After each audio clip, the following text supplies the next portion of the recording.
It's time for exciting live and local sports action on Richmond's very own WBON TV, the leader in local sports television. Watch live on your big screen with the WBON TV Roku channel or by streaming the live player at WBONTV.com.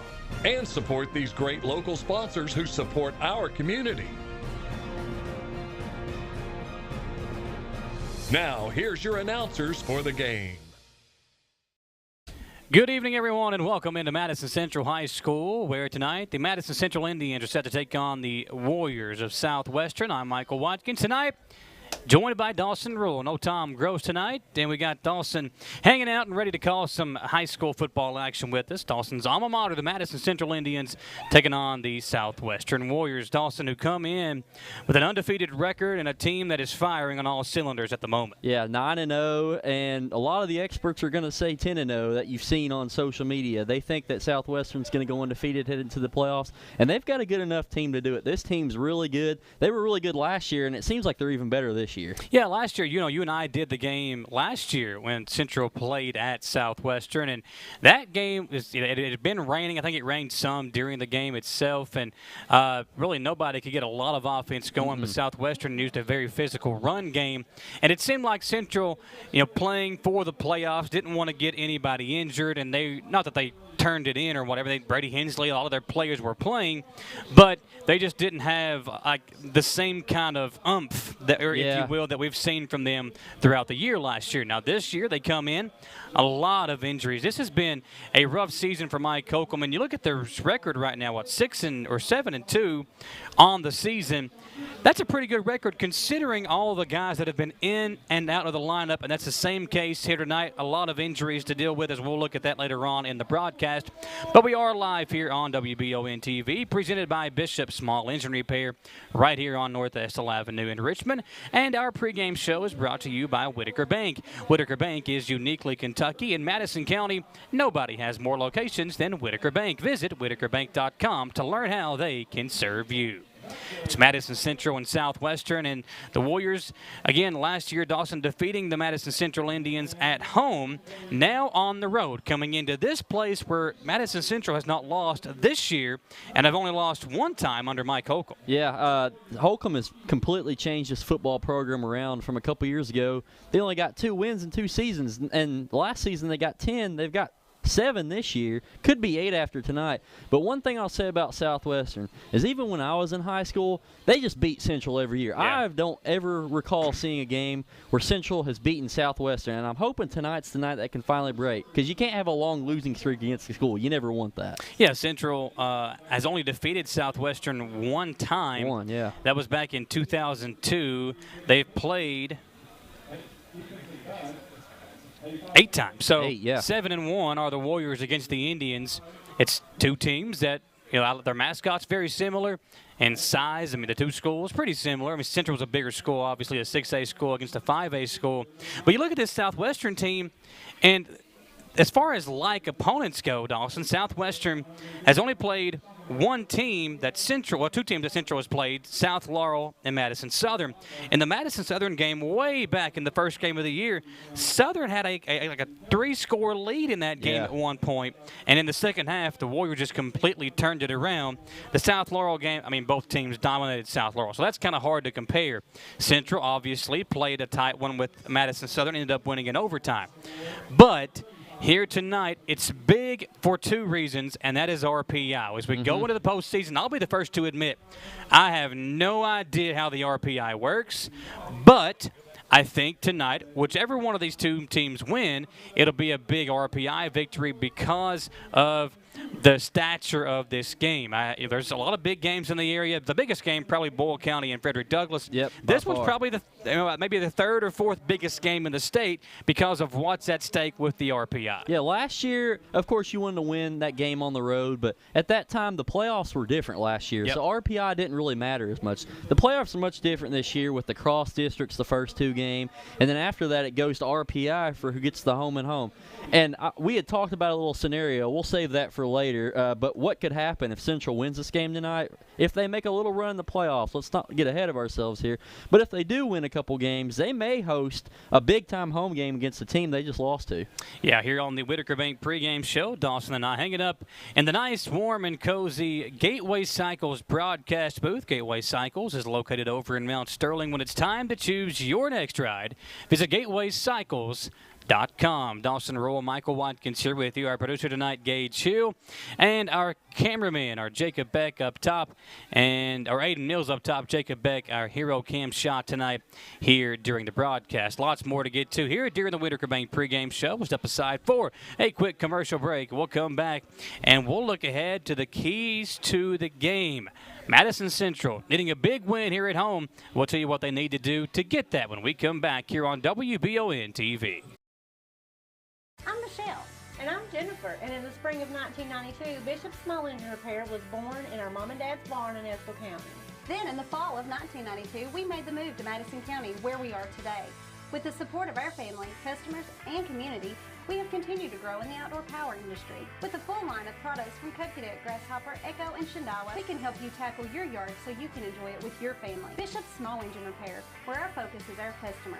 Stop on in, 119 North Estill Avenue in Richmond. We can't wait to see you. Fayette County Corrections is seeking to fill several positions now. The pay is great along with a long list of benefits and incentives, but the relationships created on the job are one thing that can't be taken for granted. It allowed me to kind of gather in that family feel, the feel of camaraderie along with my fellow officers, and to get to know people, as to see them flourish in their career, and to be an opportunity to try to help them along the way to share my experiences. Apply today at lexingtonky.gov/correctionsjobs.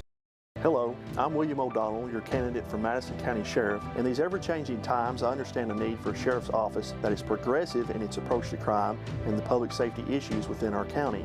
If elected, my focus will be on increasing police presence, targeting street-level drug traffickers, and increasing the overall efficiency of this office. I will bring dedication and accountability to this sheriff's office so it effectively serves the citizens of Madison County. Let's make a difference on November 8th. Join me by voting William O'Donnell for Madison County Sheriff. So if I buy this today, I get free service for life? Something like that. Congratulations. Thanks. What is this? Oh, it's standard. It's in the contract. So I get all this for free? Yeah, something like that. I trust you too. You can keep the pen. Is everything okay? I'm just looking for the string. The books are 100% free. No strings attached. All the books an undergraduate will need, all free. Whether you're in the market for a brand new Chevrolet, you're looking for a pre-owned quality vehicle, or your family car is in need of service by our GM certified technician, Jack Burford has what you need. Come to Jack Burford Chevrolet in Richmond for all of your automotive needs. Family owned and operated since 1964, Jack Burford Chevrolet is your hometown Chevrolet dealership.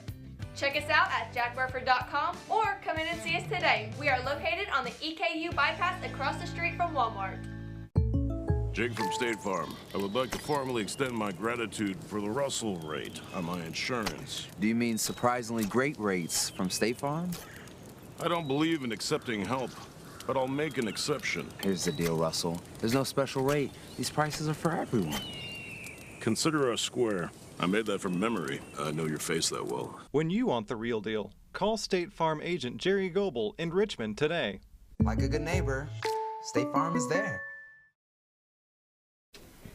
On a crescent moon night, we bring you action here on WBON TV in the Whitaker Bank pregame show. Dawson Rule, Michael Watkins, and Dawson. Last year, Madison Central lost 26-0 on the road at Southwestern, and one of those games I think the two teams that won at second half and all, they were just like, you know what, let's just get to the end of the game, get ready for the postseason, because both of these two teams have, visions of making a deep run in the playoffs, and a win tonight would be big for either one because of the RPI like we talked about. Last year, Tanner Wright, 15 carries, 77 yards, and a touchdown. He's going to be a big factor in this game as well, because Wright comes into tonight's game as the key guy for the Warriors of Southwestern. He's had a great season, a guy that can really do it all for a team that's undefeated on the year. And their quarterback, Colin Burton, has only thrown for 6 touchdowns, but they really like to keep the ball on the ground. Wright has 18 touchdowns on the year. That's 2 touchdowns a game. I mean, he is really good at getting in the end zone. Christian Walden, over 87 yards per game. He's got 1 touchdown per game on his average. And then they've got guys like Caden Flores. They got Lucas McKee, all different guys who can run the football. And then Mason Hibbard, a star wide receiver. They don't throw it much, but when they do, they'll look in the direction of number 5. And they run a weird offense. They have other quarterbacks in there, too, that get some touchdown passes or some runs. And every time I've seen Southwestern play, they'll always have 2 or 3 different guys in the backfield, and they'll have some lead blocker. It's just a weird offense, and it's not played by a lot of teams, but they do it to perfection, which is why I think they're so good, plus the good players they have. Last week they beat Pulaski County 31-20. They've really not had a game come down to the wire, whereas Madison Central's had 3 or 4 of those already this season. Those first 3 games of the season were so close with the Indians, beating LCA, beating Dunbar, beating Madison Southern in those 3 games at home, or 2 of those at home, 1 of those on the road. Again, undefeated at home. If they can keep this game close, they are obviously the more experienced team in close games, but you got to limit those turnovers and you got to limit those mistakes. That's going to be one of our keys to the game tonight. Let's look at those Jack Burford Chevrolet keys to the game. Get the keys to your next ride at Jack Burford Chevrolet on the Eastern Bypass in Richmond. Visit jackburford.com to see the entire inventory at Jack Burford Chevrolet. And tonight, the keys tonight for Madison Central, I think, first of all, they've got to establish the run. You don't want Southwestern coming out and being the more physical team. Now, we know for the Indians, there are going to be a couple offensive linemen out, which has been the case basically all season long. Yeah. But you got to find a way to establish the run and control the clock. Those are going to be one of the keys. And then on defense, you got to find a way, I think, to force Southwestern to throw the ball. And I think the way to do that is to get an early lead, make them throw the ball. They've had big leads in almost every game this year. We just talked about how they have not had to throw the ball all season long. Get a good lead. Try to get, if the coin toss ends up going in your favor, receive it, score first. Try to find a way to get a 2-touchdown lead at some point in this game. Make them throw the football and get them out of their comfort zone. That, I believe, will be the biggest key to this game. Well, one of my keys to the game, kind of similar to yours, is you got to punch them in the mouth quick, because when you have a team as physical as Southwestern, one of the most physical teams probably in the state, if you don't go toe-to-toe with them real quick, the score, you're going to look up, you're down 21-0.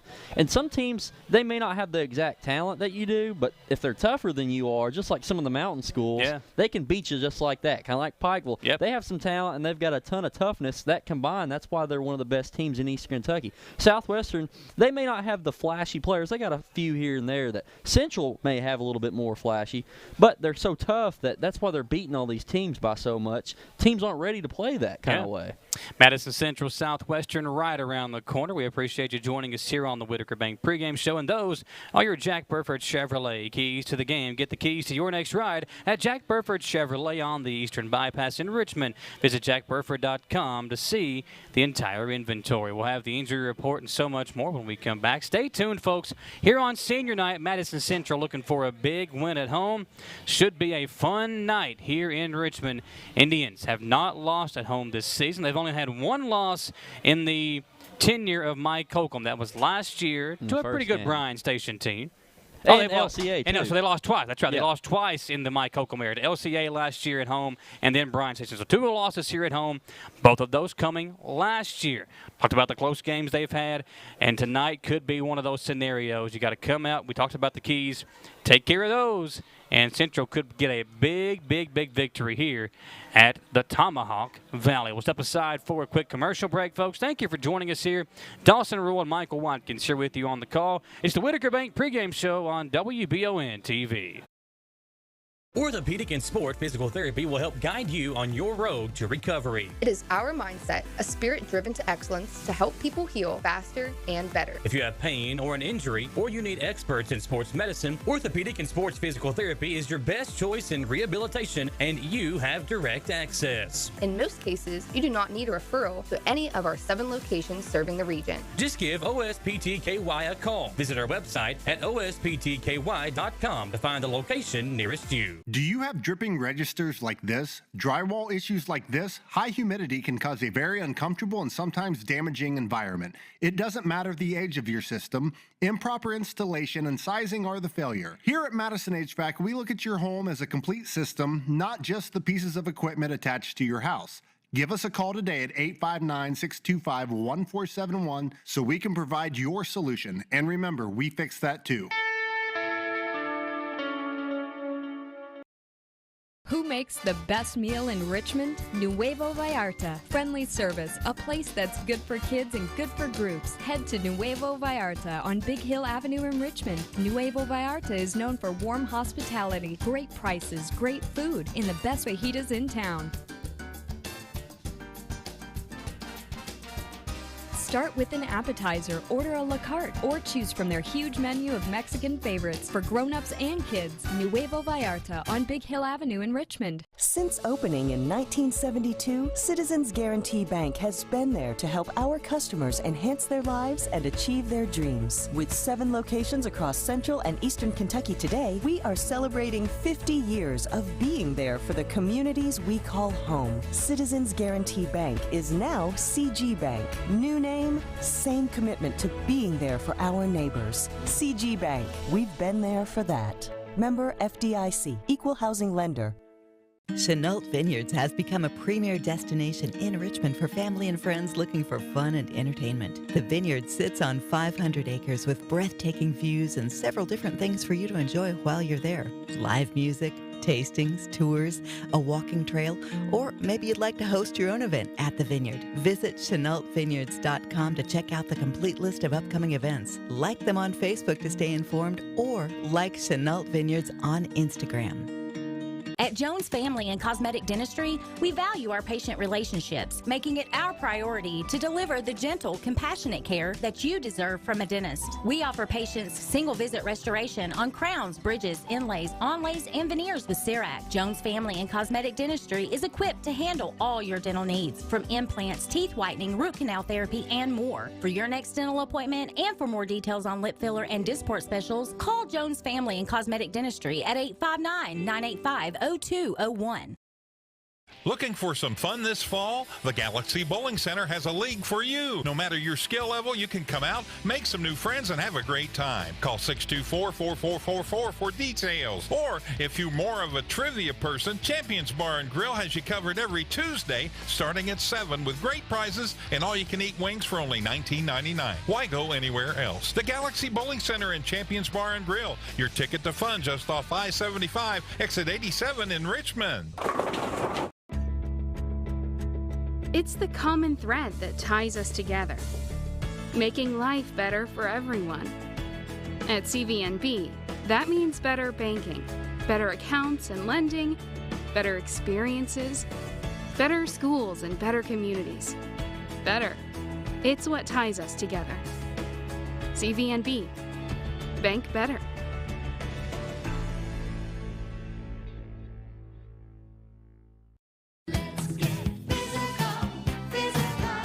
Need a physical for school or work? Need it right away? No problem. Berea Urgent Care has 2 convenient locations along with late hours to meet your needs. They're affordable too. Physicals at Berea Urgent Care only $20. DOT and CDL physicals are only $65. Berea Urgent Care number 1 by Walmart is open every day 9 to 9. Berea Urgent Care number 2 by Berea Drug open Monday through Friday 10 till 6. No appointment necessary. Berea Urgent Care, here when you need us.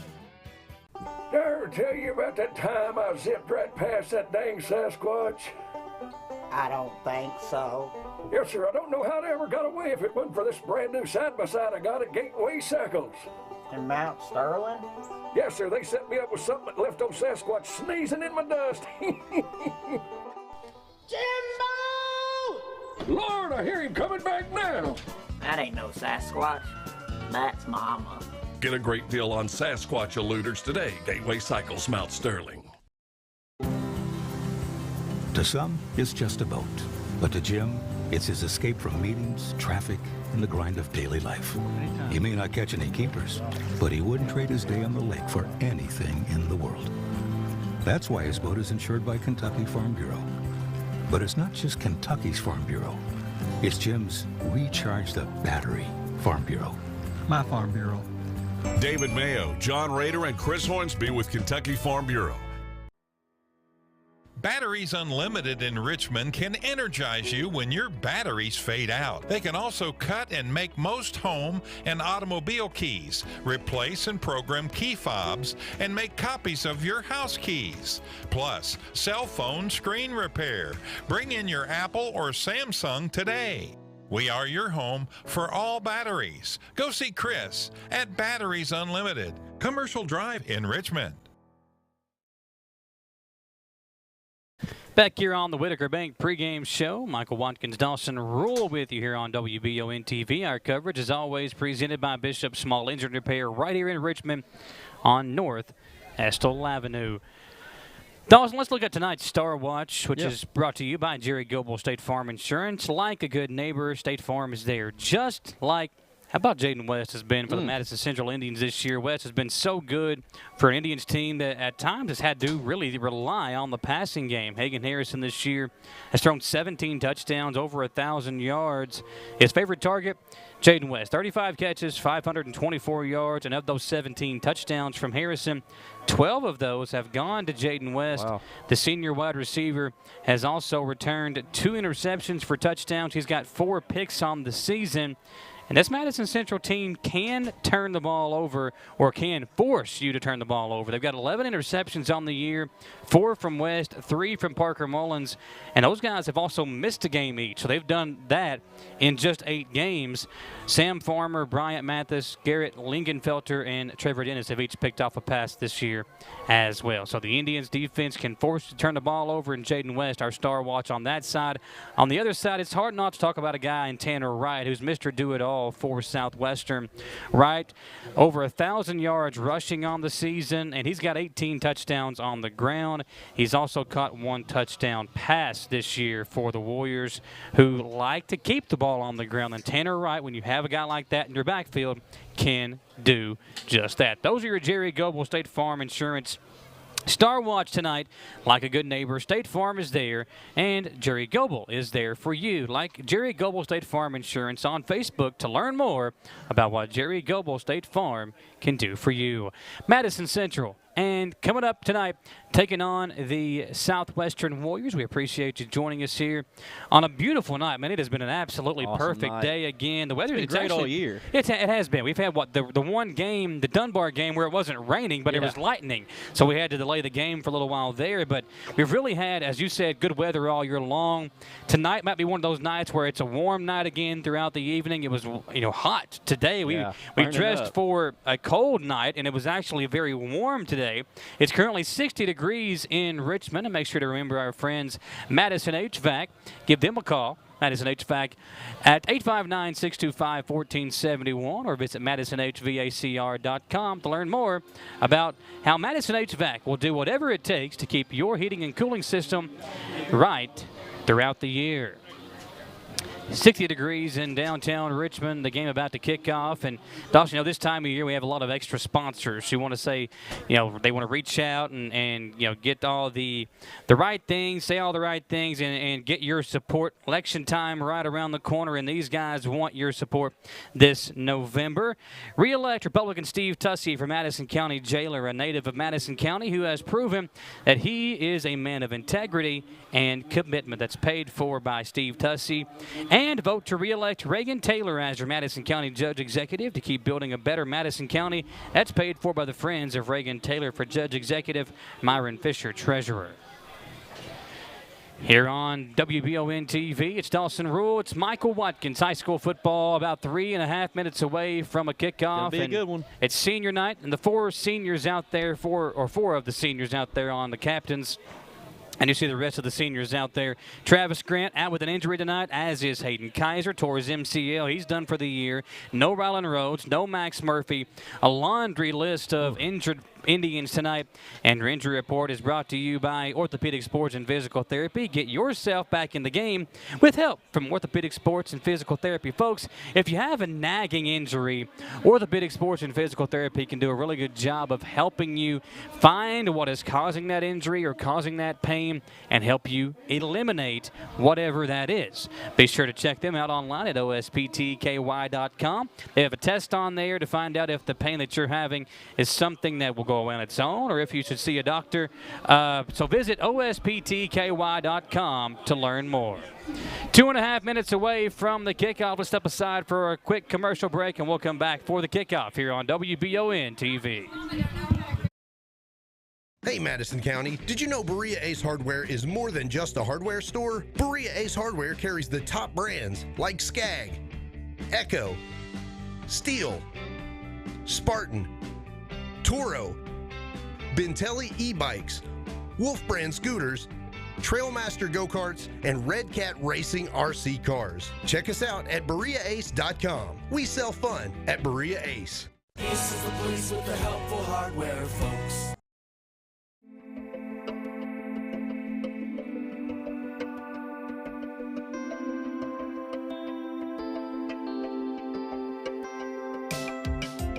Granite, marble, and quartz for any surface.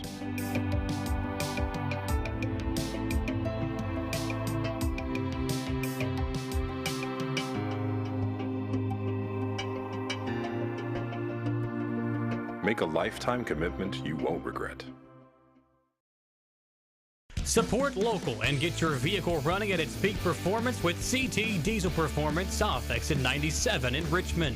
Chris Thorne and his staff specialize in diesel performance and repair that will service any vehicle, big or small, with oil changes, brakes, tires, alignments, and more. Broke down and need a tow? Well, call CT Diesel at 859-699-8712. Like them on Facebook to enter a weekly drawing for a free oil change. CT Diesel Performance off Exit 97 in Richmond. Being prepared for various types of disasters is one of the best ways to ensure the safety of your family, friends, and community. The Madison County Emergency Management Agency and the Chemical Stockpile Emergency Preparedness Program is here and ready to support community emergency response. For how to be prepared, make emergency kits, know your zone, and shelter-in-place information, contact EMA CSEP at 624-4787 or visit madisoncountyky.us/EMA. Madison County EMA CSEP, your partner in preparedness. Back here on WBON TV, Michael Watkins, Dawson Rule. Kickoff about to take place here at Tomahawk Valley. The Indians will receive, and that's just what we wanted to see. We wanted to happen. Yeah, they need to get the ball first, like we said. Punch them in the mouth. I'm interested to see, will Central go run heavy, or will they try and get some of the pass mixed in, or will it be a mix of both here? We're about to see.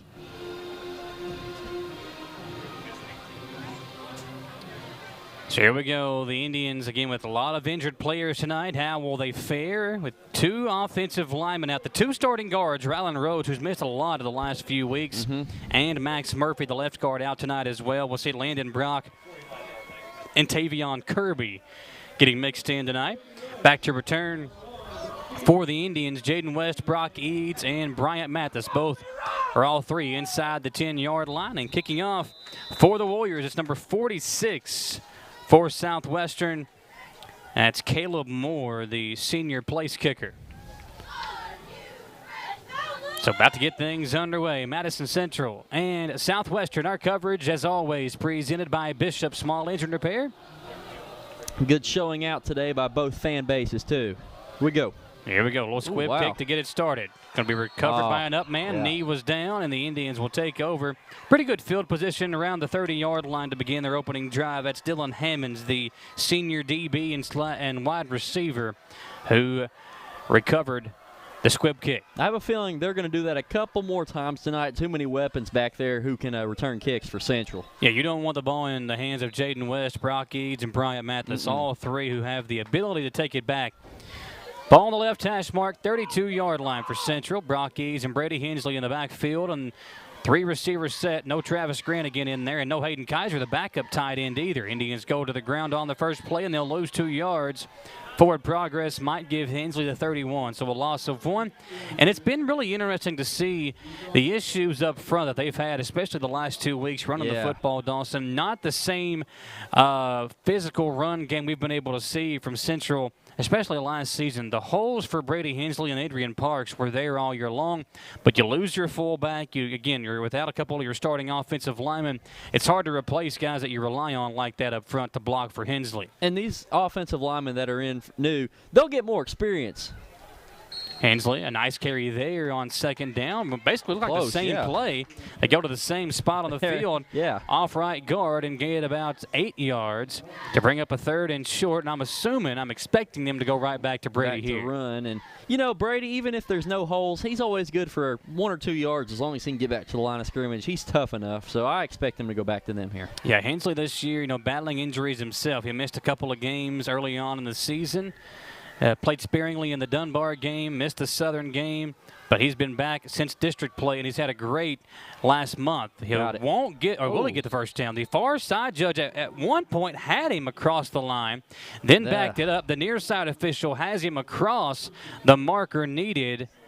It's going to be 4th down, and a very interesting decision early on for Mike Holcomb on 4th and less than a yard, 4th and inches. Well, Holcomb, he's a hot shot no, maverick. it is first down. Oh, yeah, I was about to say, Holcomb's a hot shot maverick. He's going to go for it 9 times out of 10 in that situation. So they do give Hensley the yardage needed. He needed 2. They give him 2.5. That's the first down, Madison Central.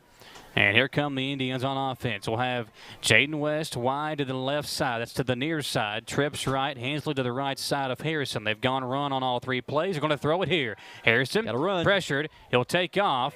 Spins away from a couple of tacklers and makes a nice gain on a play where he might have lost yardage. Yeah. He gains 6 yards to bring up a 2nd down and 4 near midfield. A great decision there by Harrison. Didn't force it.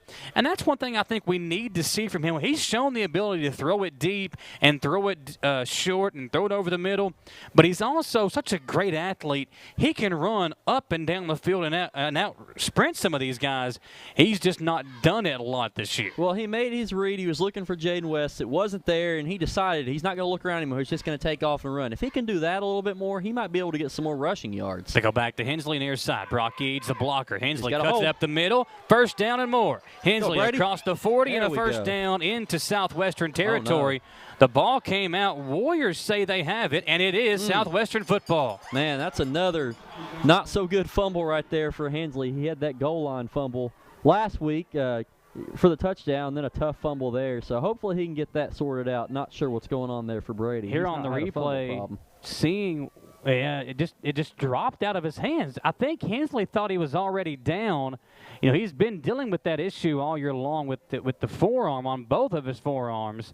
And that time I think he thought he was already down, so he just dropped the ball, and Southwestern takes over. Very tough play there. Indians were moving the ball down the field. Hensley gets his best run already in the game, and it's negated by a turnover. And here come the Warriors. Yeah, you got to have your defense step up. You can't make mistakes like that in a big game against a good team like this. So now you're going to have a good defensive performance. And a minimal game of 2 yards on first down. 2nd down and 8 across the 40. Love seeing Big Mal Wood out there at defensive end. He always messes it up for the offensive line of the other team. Yeah, teams don't like to run against Malachi either. 2nd down. The nose of the football at the 40-yard line. They need the 48 for a first down. So it's 2nd and 8.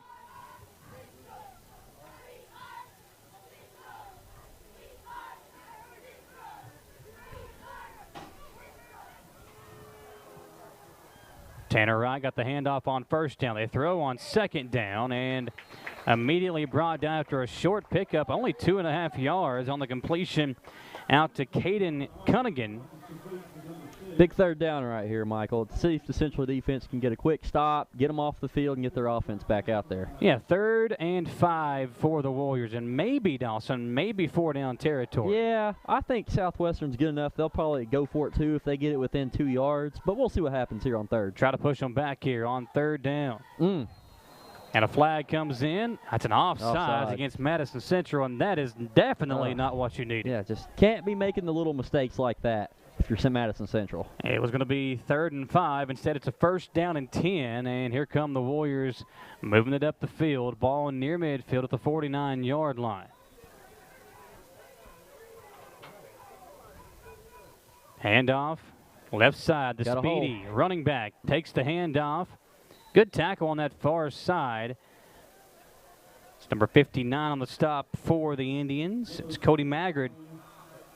Cody's been good this year. You know, the basketball player has really stepped up big on the football field for the Indians. A sideline warning already for Southwestern. Half their coaching staff out there on the field.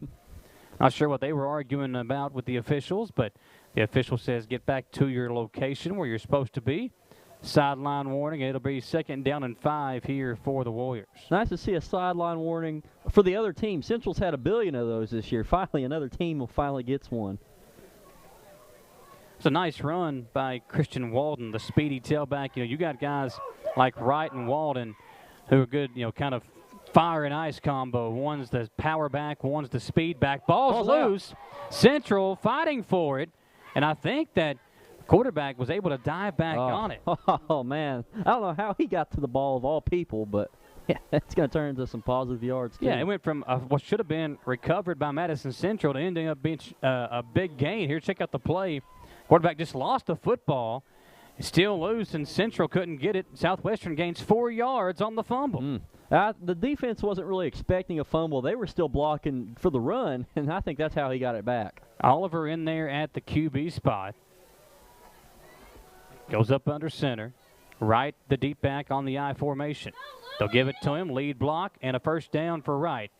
Tackled by Jaden West. Nice tackle by West, but able to pick up a 1st down as Wright to the 36-yard line. A turnover by Brady Hensley on the opening drive for Central. Gave the ball to Southwestern with great field position. They picked up a pair of 1st downs and now have it in Central territory at 35-yard line. How quick the field can change.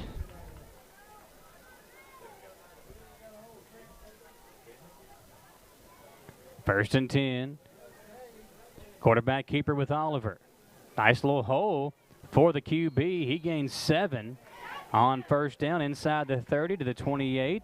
2nd down and 3 coming up. A host of Indians defenders there to get the stop, but it was too late. Gain of 7 for Oliver. And Southwestern can come at you with the run from 3, 4, 5 different guys. And it's got to be so hard for Coach Blair to plan against that. I mean, he's a defensive expert, but just thinking from a non-football mindset, it's like, man, if you've got 4 or 5 guys who can run it, you can switch them in, a fullback, a running back, a quarterback, another quarterback that they bring in sometimes. That's just got to be hard. Trips left, 1 receiver right. Oliver going to throw. Wood pressuring. Ball over the middle, and it's incomplete. Wow, that was almost caught for a touchdown.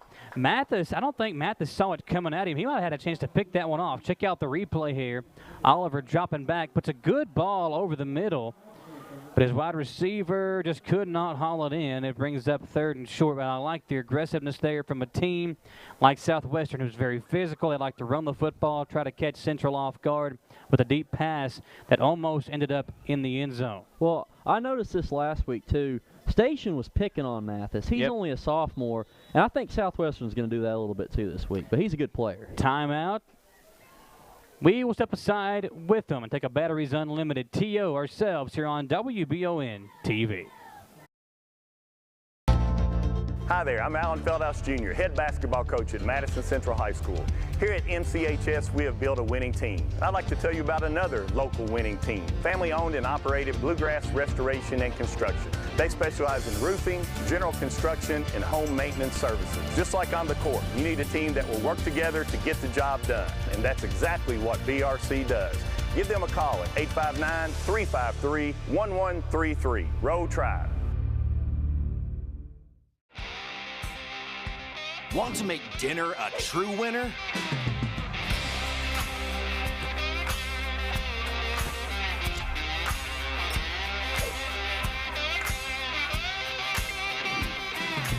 This is temptation times 12. Get the ultimate family meal at Lee's Famous Recipe Chicken with our 12-piece family meal at a great price. Try the new Cajun Combo for just $5.99, or feed a family with 3 new Inflation Busters meal deals. We come back to action, and on the first play out of the timeout, Southwestern almost gets in the end zone here on the replay. You see Tanner Wright. It was 3rd and 3, and Wright almost gets in the end zone. He stepped out of bounds inside the 5-yard line. At the 3, you saw the play there on the Bluegrass Restoration and Construction replay. It'll be first down and goal for the Warriors. Yeah, like you said, they let them get outside. And all it takes is one block. Southwestern's just that good of a running team. If they just get a little hole, they can bust it for 20 yards. But it's been that way for years with this team. Going to be hard to keep right out of the end zone here. Full house formation. They pitch it to the speedy back, and he'll get to the outside and get into the end zone. Touchdown for Christian Walden, the 5'9", 165-pound junior.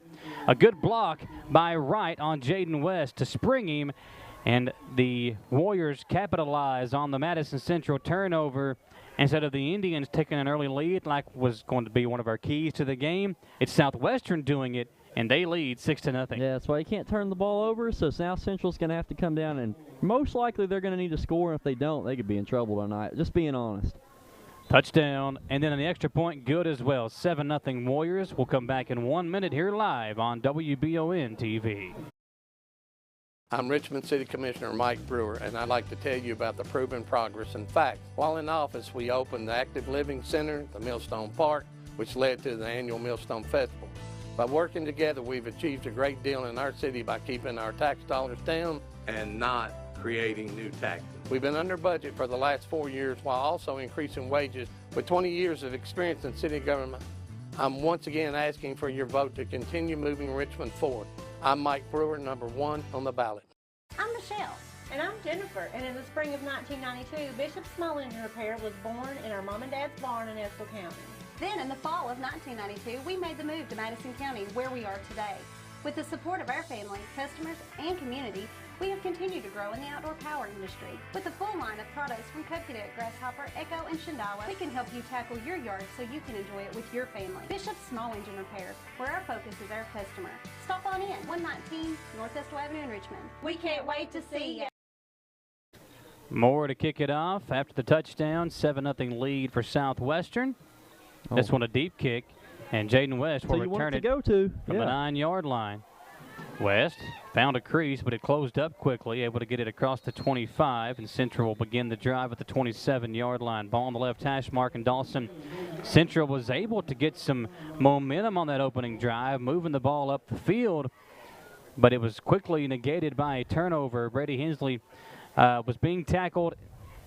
The ball just came out. It just dropped out of his left arm. So not sure if that forearm's still bothering Hensley, or I think he thought he was down.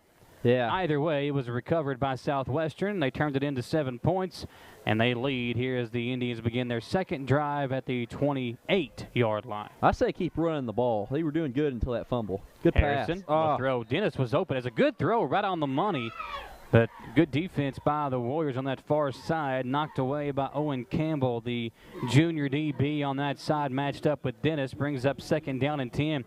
It's a good pass. Yep.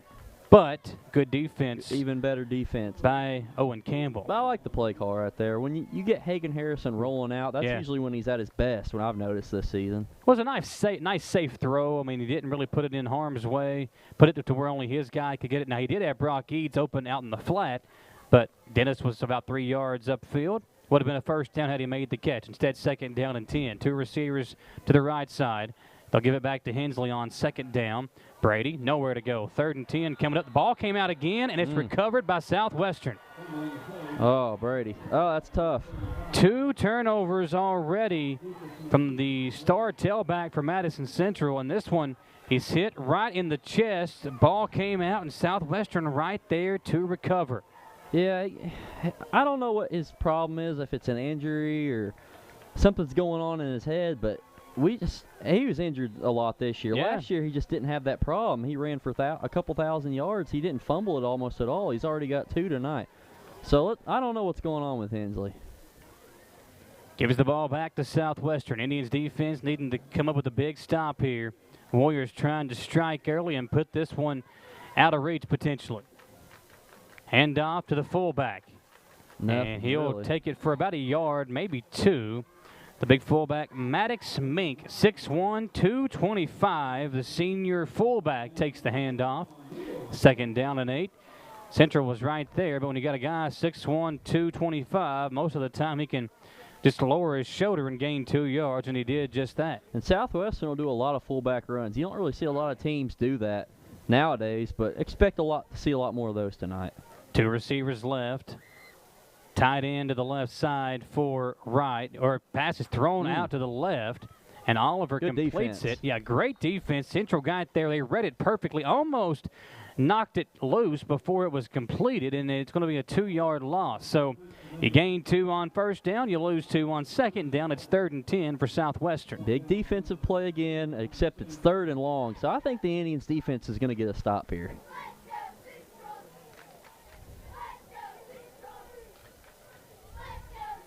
So it's 3rd down. I have trips left, 1 receiver right for Oliver. 3rd and long, looks over to the sideline, gets the call in.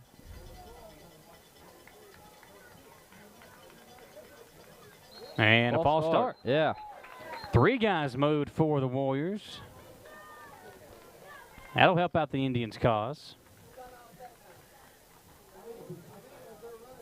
And if you can force Southwestern into some penalties, especially on offense, that just makes it a whole lot easier on defense. Because if you get them in long situations, you know they're not going to run. Like we said, we want them to throw the ball tonight. Just like we talked about with getting a big lead, same thing can be said if you get them behind the sticks on 3rd and 2nd and long. You force them to try to throw the football. Now on 3rd and 15, their kicker, Caleb Moore, is 37 of 45 on PATs. He's not attempted, or he's 1 of 1 on field goals this year. Yeah. So only one field goal attempt. If you're Central, you really want to try to get an incomplete pass here and force them to maybe go for it on 4th and long. He's going to throw. Oliver will throw it out in the flat. That pass is caught. Is it complete? Oh, Man, wow. it is. That is a great throw, a hookup with number 5, Mason Hibbert, his star wide receiver, and he gains about 14 yards on 3rd and 15. And now, Dawson, you have to keep this very physical run game of Southwestern from picking up 1 yard. Going to be very difficult to do. Yeah, especially the way they run the ball. You just can't give up a pass like that in 3rd and long. I mean, it looked like he was about to take off and run it right at the last second. He put it on a dime right in the right spot for his guy. Hibbert's the guy you got to watch out for when he does throw. Yeah, Mason, I was told by Ron earlier, watch out for Mason Hibbert. He's the guy. He's their star wide receiver. Now that full house formation, the fullback and 2 running backs. They'll give it to the speedy running back, number 29. And for the 2nd time tonight, Christian Walden will go into the end zone, catching the Indians off guard. They think they're going to go up the middle, and they catch them off guard, running it outside off tackle and into the end zone. A 17-yard touchdown run for Walden, his 2nd of the night. And just like that, off a pair of fumbles, Southwestern has taken a 13-0 lead. Well, Southwestern's going to do this to a lot of teams around the state. I mean, like I said earlier, not a lot of defenses are used to seeing plays like that or fakes like that. Southwestern, that's just a normal play for them, and they do that, and they'll do it all game. 14-0, Indians to receive when we come back on WBON TV.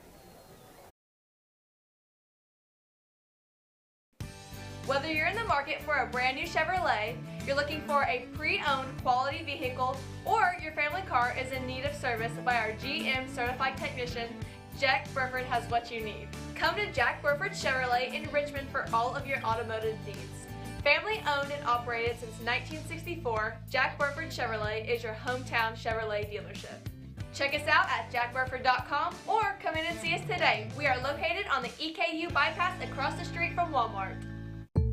Jake from State Farm. I would like to formally extend my gratitude for the Russell rate on my insurance. Do you mean surprisingly great rates from State Farm? I don't believe in accepting help, but I'll make an exception. Here's the deal, Russell. There's no special rate. These prices are for everyone. Consider us square. I made that from memory. I know your face that well. When you want the real deal, call State Farm agent Jerry Goebel in Richmond today. Like a good neighbor, State Farm is there.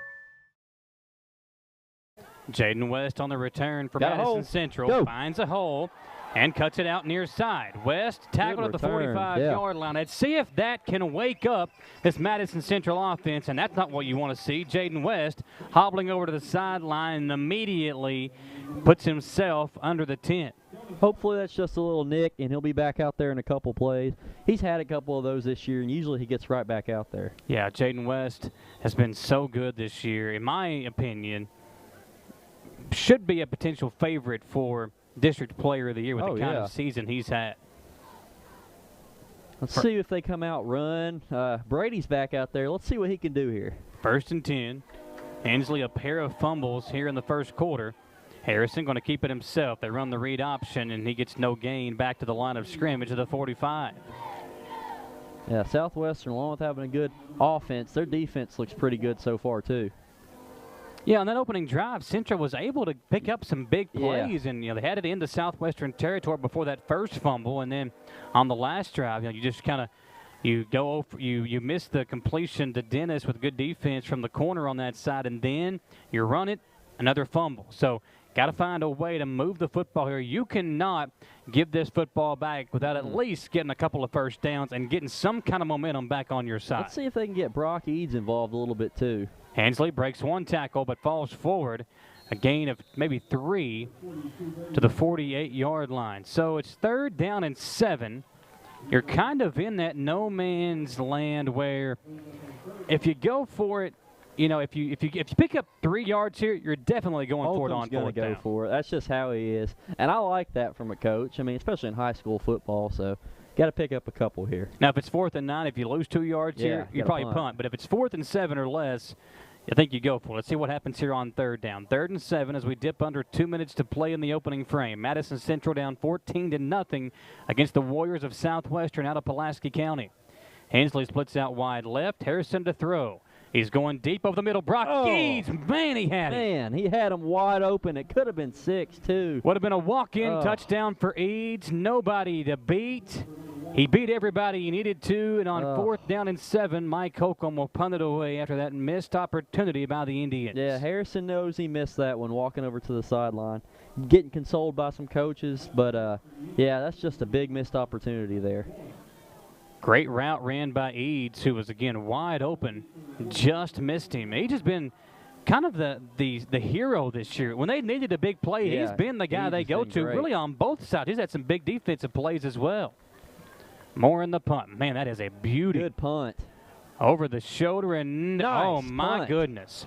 At the 5-yard line, it is downed by an Indian. Number 37 gets back to down that football, but what a punt by Pat Morin. Yeah, and this is the first time Southwestern's going to have the ball deep in their own territory. So no matter what happens, they're going to have to go 95 yards. Let's see if they can actually do that instead of getting to half the field instead. Pat Morin has become so good on those punts, and that time it took a great bounce, died at the 5-yard line. Now the ball on the right hash mark for Madison Central as the defense needing a stop, Dawson, needing some kind of way to get some momentum back for that offense. Yeah, and the thing with Central this year is they've got so many star players playing both ways of the ball. You got to wonder if that's the reason for some of these injuries. Oliver going to throw it on 1st down. Out in the flat to the far side. Tackle there. Gain of 4. Good tackle out in space. A couple of Indians out there, including number 41, our man Leo Sotelo, who's had a good junior season, the 5'7" DB. He's a hard hitter, too, for a junior. He's not the tallest guy out there, but he'll hit you hard. Yeah, 5'7", 143, but he hits like he's 6'2", 200. 2nd down and the long 6 as we now dip under 1 minute remaining here in this first quarter. Brock Eads limping over to the 10 as well. Hopefully that's nothing serious. They're already without Travis Grant tonight on offense. Handoff up the middle, and a 1st down for Wright. Breaking tackles and a gain of about 10 to the 20-yard line. Man, Tanner Wright's so good. Wright is one of those bruisers, Dawson, who's, he's going to get you 3 or 4 yards on every carry unless you can get him with a couple of guys in the backfield. That time, got past the 1st down marker and lowered his shoulder for an extra 3 or 4 yards. It'll bring up 1st and 10 as we now get closer to a first quarter coming to an end, and the Indians, I think, would be glad to see this quarter come to a close. Yeah, they're going to want to reset after the first quarter, and that's really all they can do because they've not really had any bright spots besides one or two plays. They gave up another one right there. Yeah, another first down on the completion. Nice pass from Oliver, hooking up with his wide receiver, number 11, Caden Hewitt. First down, and the first quarter comes to an end. Madison Central down 14-0 after one here on WBON TV. Fayette County Corrections is seeking to fill several positions now. The pay is great along with a long list of benefits and incentives, but the relationships created on the job are one thing that can't be taken for granted. It allowed me to kind of gather in that family feel, the feel of camaraderie along with my fellow officers, and to get to know people as to see them flourish in their career, and to be an opportunity to try to help them along the way to share my experiences. Apply today at lexingtonky.gov/correctionsjobs. Back here on WBON TV. Special thanks to our politician sponsors tonight. These guys would really appreciate your vote coming up here on November 4th, guys, when we want to say thank you to Steve Tussey, Republican Steve Tussey for Madison County Jailer. Re-elect Republican Steve Tussey, a native of Madison County who has proven he is a man of integrity and commitment. Paid for by Steve Tussey. And vote to re-elect Judge Executive Reagan Taylor as your Madison County Judge Executive to keep building a better Madison County. That's paid for by the Friends of Reagan Taylor for Judge Executive Myron Fisher, Treasurer. Yeah, lots of good candidates on the ballot. Not only nationally, but here locally, too. Yeah. So make sure you get involved in your local vote. First down and 10. November 4th, that's a Tuesday away. So this Tuesday, and then next Tuesday is Election Day. First and 10. Here we go. Oliver got a big hookup to his wide receiver on the last play of the first quarter. Here, tried to hand it off. His running back actually slipped when he went to take the handoff, and Oliver able to keep it and pick up 3 yards. So second down and 7. And Oliver's not even been their primary quarterback this year. Looking at their team stats on the season, Colin Burton has been their primary quarterback. He has thrown 6 touchdowns. Oliver's thrown 5. Both guys have played in pretty much every game. Yeah, I know usually you say if you've got 2 quarterbacks, you have none, but somehow Southwestern has 2 or 3, and they make it work. Hand off to right side, and he's got a first down. Just his forward progress and in the way he runs with the velocity and the power just makes it hard to bring him down. He got a first down. It's going to be first and 10 at the 43-yard line. And Dawson, if Southwestern scores here, but the way the offense looks for Central tonight, going to be hard to come back in this ball game. And it's tough that they even had them on the schedule because this may be one of the best Southwestern teams in modern history. I mean, they're going to probably be, if they keep playing this way, 10-0, and they're going to be going into the playoffs hot as ever. They're top 10 in the state, and it's just hard to draw this team right before the playoffs. Oliver will read option. He's got a first down. Gains 11. Back-to-back first down runs for Southwestern. And with 10:37 to play in the second quarter, Madison Central now giving up back-to-back first down carries. And the defense trying to find a way to get a stop. Was looking down there still, Jaden West in the tent. Nope, he's okay. Now he's trying to walk it off. He's out there behind behind his teammates trying to walk off whatever that injury is, trying to stretch it out a bit. And that might be a good sign. He's getting ready to put his helmet back on. Handoff to the speedy Walden, and he'll gain 7. And this run game, Austin, they mix it in so well, and they keep their guys fresh because you're not going to Tanner Wright for, 20-plus carries a game. He'll get 12. Walden will get 10, and then Oliver will sprinkle in and get 10 to 15 himself. So they do a really good job of mixing it up and keeping their running backs fresh with how they run the football. You've got to be a pretty disciplined team to be able to play the way that Southwestern does and do it good.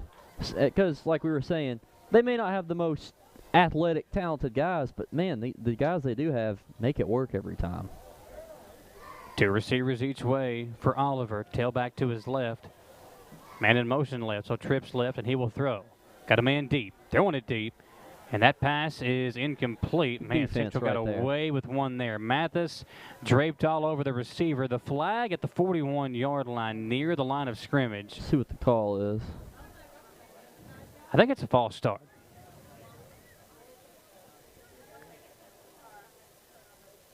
Surprised they didn't blow it dead. Nope, illegal motion. Okay.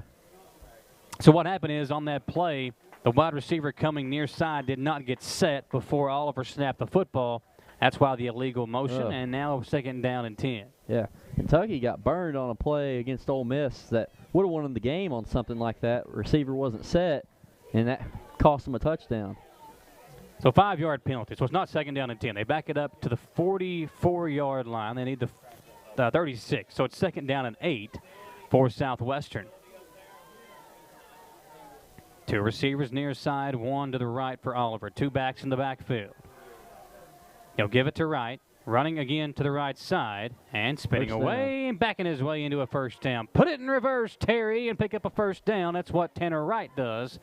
And it'll be another 1st down carry for Southwestern, who just continues to move the ball down the field. They're putting a nice drive together here. And Dawson Central has no answer for the run game right now. And with them being a 5A team, there's a couple teams that have dominated in 5A. You know, Frederick Douglass, Pulaski County, who Southwestern beat last week. But, man, Southwestern, they're hitting their stride at the right time. They may make a run for a 5A state championship this year if they get a good draw in the playoffs. I don't know their draw, but this is one of the best 5A teams in the state by far. This could be a team that Madison Southern faces next week in the first round of the playoffs. There's potential for a Southwestern versus a Madison Southern first-round playoff game next week. Well, if you're an Eagles fan, you don't want that. So that's where Mark Payne came from. Mark Payne was had a lot to do with this really good team that Southwestern's got. Over the years, he was a big part of that defense, and now he's the head coach over in Berea at Madison Southern. Here's a flag, and this one might be against Madison Central. A late defender coming onto the field.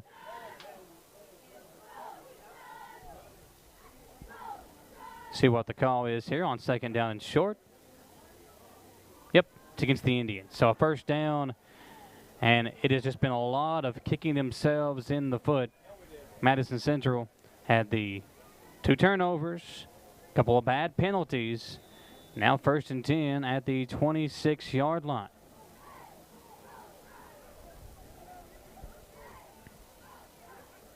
See if the defense can get a stop here. Got to find a way to stop the run. We knew that was going to be key. And even when the defender's getting to the running back for Southwestern, he's falling forward for an extra 3 or 4 yards. You can't allow that as a defense. Hand off to Wright. That time able to bring him down quick. I mean, that's a pride thing and it's a discipline thing. So you got to wrap up and bring your guy down. That's what they teach you in Little League. Parker Mullins in on that stop. But here's the thing, too. You're make a nice play there. You get him down on first contact, but he's still 4 yards upfield. So you got to find a way to get to him early.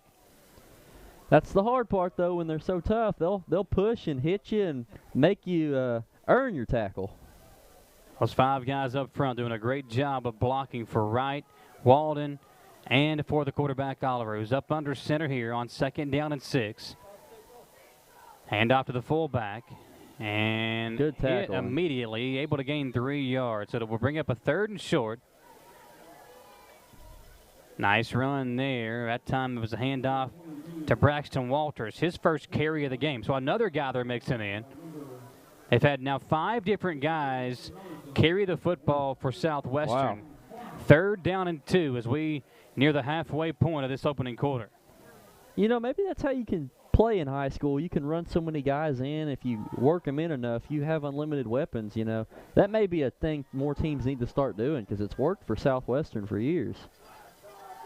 Handoff, and Central able to get to the ball carrier Wright, but not before he picks up a 1st down. Tanner Wright again, a 1st down carry, and now it's 1st and 10 from the 11, so they can pick up a 1st down at the 1-yard line.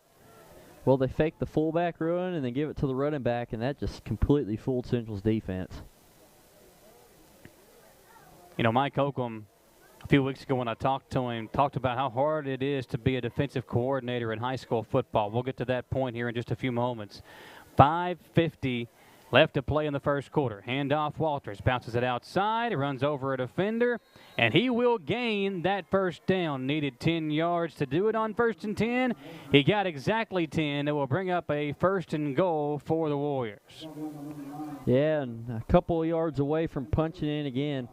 If you get down 21-0 this early, it's really hard to come back. I mean, you're talking running clock territory. They actually mark him out about half a yard, not even half a yard. It's 2nd and inches, so they don't give him the first down, but it is 2nd down and inches for Southwestern. And the Warriors will not snap this football until under 5 minutes to play. Now Oliver goes up under center on senior night for the Indians. Southwestern makes it 20-0 here in the first quarter. Clock still running. There they go. They finally stop it at 5 minutes to play in the opening quarter. But how about the way that Southwestern, it's first half. I said first quarter. It's first half. Quarter is wrong on the scoreboard, so it confuses me. But it is first half. And 5 minutes to play in this first half. Southwestern about to take a 21-0 lead over Madison Central. Yeah, and if you're Central, you got to score soon. And if not, like I just said, you're in danger of getting running clock. You don't want to get running clocked on senior night. But at the same time, if you're an Indians fan, you have to understand the team you're playing here is a top 10 team in the entire state, and they're very unique style. 21-0 was up aside for a commercial break. We'll come right back here on WBON TV. Hello, I'm William O'Donnell, your candidate for Madison County Sheriff. In these ever-changing times, I understand the need for a sheriff's office that is progressive in its approach to crime and the public safety issues within our county. If elected, my focus will be on increasing police presence, targeting street-level drug traffickers, and increasing the overall efficiency of this office. I will bring dedication and accountability to this sheriff's office so it effectively serves the citizens of Madison County. Let's make a difference on November 8th. Join me by voting William O'Donnell for Madison County Sheriff. So if I buy this today, I get free service for life? Something like that. Congratulations. Thanks. What is this? Oh, it's standard. It's in the contract. So I get all this for free? Yeah, something like that. I trust you too. You can keep the pen. Is everything okay? I'm just looking for the string. The books are 100% free. No strings attached. All the books an undergraduate will need, all free. Noting Jaden West on the return as Moore gets set to kick it away.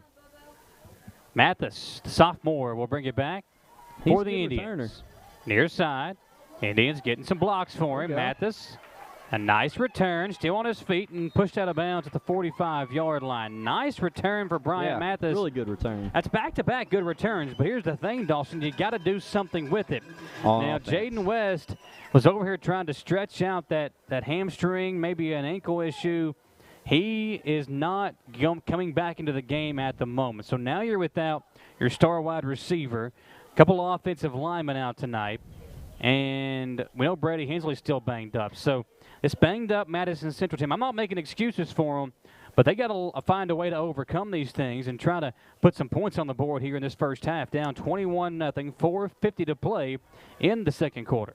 We'll hand it off to Hensley. Brady and ISO. And a first, I thought it was going to be a first down carry. A great job by the linebacker, number 53, to bring him down on first contact. Hensley was trying to pull away from him, and Ben Coomer just held on, the sophomore, bringing down the star tailback for Madison Central. Well, that was a good start to the drive there, and I think they need to keep running at this point, especially if you don't have Grant or West out there. You need to rely on your star, which is number 42, Brady Hensley. They go to Eads this time. Go, Brock. Brock breaks the tackle. He's got a first down. Yeah. We need to get Brock a little bit more involved. And immediately grabs his left knee as he goes down. Oh, no. And that's not good. Eads rolls over on his left side. And now another injury for Madison Central. While he's down, let's step aside for a commercial break, folks. We'll check on Brock Eads and make sure he's okay. As I say that, let's keep it here for a moment. Eads, tell you what, man, that kid's so tough. Yeah, Brock Eads, knowing that he needs to get off the field, does just that. He literally wheeled his way over to the sideline and is going to be checked on by trainer Alley from Orthopedic Sports and Physical Therapy. Man, that is a tough loss for a tough kid, Brock Eads. So Parker Mullins comes into the game. Central might have to call a timeout here. They will. Timeout, Madison Central. Some confusion on who was coming in for Eads. Bryant Mathis was over here on the bench. He was nicked up on the return. Injuries killing the Indians right now. Let's step aside for a quick commercial break, and we'll come back on WBON TV. Orthopedic and Sport Physical Therapy will help guide you on your road to recovery. It is our mindset, a spirit driven to excellence to help people heal faster and better. If you have pain or an injury, or you need experts in sports medicine, Orthopedic and Sports Physical Therapy is your best choice in rehabilitation, and you have direct access. In most cases, you do not need a referral to any of our 7 locations serving the region. Just give OSPTKY a call. Visit our website at osptky.com to find the location nearest you. Do you have dripping registers like this? Drywall issues like this? High humidity can cause a very uncomfortable and sometimes damaging environment. It doesn't matter the age of your system. Improper installation and sizing are the failure. Here at Madison HVAC, we look at your home as a complete system, not just the pieces of equipment attached to your house. Give us a call today at 859-625-1471 so we can provide your solution. And remember, we fix that too.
And they're driving.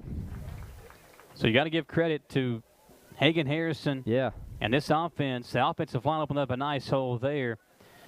They brought in Parker Mullins to take the place of Hayden Kaiser, who was taking the place of Travis Grant. Both those guys lost last week. Yeah, that's really tough. Central's having to go deep into their roster, pulling some juniors and even some sophomores. But it's not all bad, because if you get them game experience now, when they become a little bit older, that can help them. Harrison on 1st and 10, inside the 15. Rolling out right, looking, and he'll throw it away. That's a great decision there by Harrison. Get rid of it.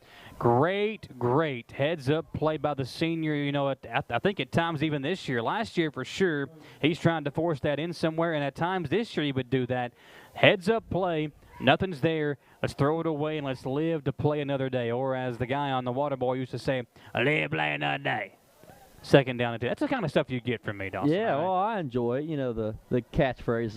Y'all get you something a little bit later. 2nd down and 10. Oh, we got to remember, Hagan Harrison's a star basketball player, so he's still learning how to play football. He's best on the hardwood. We'll see him play later this year. So excited to see him out there for Madison Central. And Central's basketball team is going to be unreal this year. They're going to have about 4 or 5 seniors. So hand off to Hensley, gains a couple of yards, bringing up a 3rd and 8. This is definitely 4-down territory. You need 6 here. You don't need a field goal.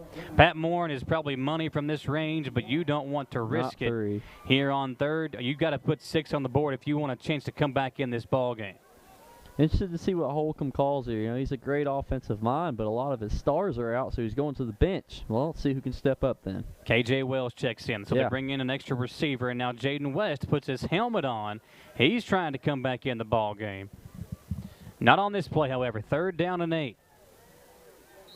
And we got a whistle, and looks like a timeout. Mike Holcomb wants to talk it over, make sure they get the right play call in, and Jaden West will come back into this game on the next play. 2:20 to play. Let's step aside for a quick commercial break. We'll come back on WBON TV. Who makes the best meal in Richmond? Nuevo Vallarta. Friendly service, a place that's good for kids and good for groups. Head to Nuevo Vallarta on Big Hill Avenue in Richmond. Nuevo Vallarta is known for warm hospitality, great prices, great food, and the best fajitas in town. Start with an appetizer, order a la carte, or choose from their huge menu of Mexican favorites for grown-ups and kids. Nuevo Vallarta on Big Hill Avenue in Richmond. Since opening in 1972, Citizens Guarantee Bank has been there to help our customers enhance their lives and achieve their dreams. With 7 locations across Central and Eastern Kentucky today, we are celebrating 50 years of being there for the communities we call home. Citizens Guarantee Bank is now CG Bank. New name, same commitment to being there for our neighbors. CG Bank, we've been there for that. Member FDIC, Equal Housing Lender. Third down, Jaden West back into the game. You see him there on your screen now. And Harrison looking in his direction. He'll throw it in that direction. And the pass almost picked off. On 3rd and 8. They try to go into the end zone to West. It'll bring up a 4th down. And looks like Coach Holcomb going to go for it here. Yeah, I think the Southwestern defense had a pretty good idea who that ball was going to. And it was forced in a little bit. Dangerous pass there by Harrison. I think this is the right call to go for it, though. That's what you need 6. Even if you get the first down, you can get a first down at the 2-yard line. So a chance to get the first down here on 4th down and 8. Try to find something to give you some momentum going into that second half. They're going to have to call timeout. 4 seconds on the play clock. They're not going to get this snap off. Yep, there's the timeout. Yeah. 2:15 to play, a 21-0 lead. Let's say thank you to our great sponsors again, our politicians that are sponsoring us today. Don't forget about Steve Tussey, one of our sponsors for the game tonight. Folks, don't forget to re-elect Republican Steve Tussey for Madison County Jailer, a native of Madison County who has proven he is a man of integrity and commitment. That's paid for by Steve Tussey. And vote to re-elect Reagan Taylor as your Madison County Judge Executive to keep building a better Madison County. That's paid for by the Friends of Reagan Taylor for Judge Executive Myron Fisher, Treasurer. Election Day right around the corner. We appreciate all of our sponsors. Don't forget to like the folks that you see. You know, all these great sponsors, a lot of them have that Facebook, Dawson, now the Facebook pages where you can go on and like and get more information. CT Diesel Performance, Jack Burford Chevrolet, Madison County, or Madison HVAC. They've all got Facebook to stay up to date with what's going on with their own business. Harrison going to throw into the end zone. He was looking at Ogle, and a flag. I thought a flag came in. That was actually a football coming onto the field. He was looking in the direction of Ogle, who looked like he didn't expect the ball to come in his direction. Had his back turned to Harrison, but Ogle actually had good position on the throw coming from his senior quarterback. It falls incomplete, and Southwestern will take over 1st and 10 with 2:10 to play in the first half. Just a little bit of inexperience. He's not got to play a lot. And 4th down, he's running his route. He had a little step, but it's just a tough break there for Central. They had a good drive, though. Sophomore tight end Nathan Ogle in on that play, the 5'9" tight end / linebacker. Yeah, see, get a sophomore in there. Throw out in the flat. It's complete to Walden, who's had a great first half. 2 touchdown runs for Christian Walden. And Southwestern, I think they're content to go into the half here with a 3-score lead. If they can bust a big play here, they'll do it, obviously. But it's going to be 2nd down and 7. Yeah, and they're getting the ball after halftime. Oliver rolling right, throwing, and as incomplete, dropped. Is that Hibbert on the drop? Trying to see the number. It was Cunningham, I think. Caden Cunningham. Yep, number 6. Yep, you're right. In his hands, a good throw by Oliver. This kid's looked good throwing the football tonight. He's not really had a chance to go deep with it, but on those short throws, those intermediate throws, he's been good for Southwestern. 3rd and 7. Prospects Southwestern's got. They've got a lot of talented guys out there, and some of them are really young too. So Southwestern may be able to sustain the success for a couple more years. They got some guys up front that I know would look really good in some maroon and white. Oh, yeah. 3rd and 7. Here's a handoff up the middle. Good right stop. Hit and brought down by Sotelo. This would be a great spot to call a timeout, but Central had to blow their last timeout on that last offensive drive, on that last third down attempt. So here it is, 4th down, Southwestern lining up to go for it, but I think they'll call a timeout. They're just going to try to draw Central offsides here.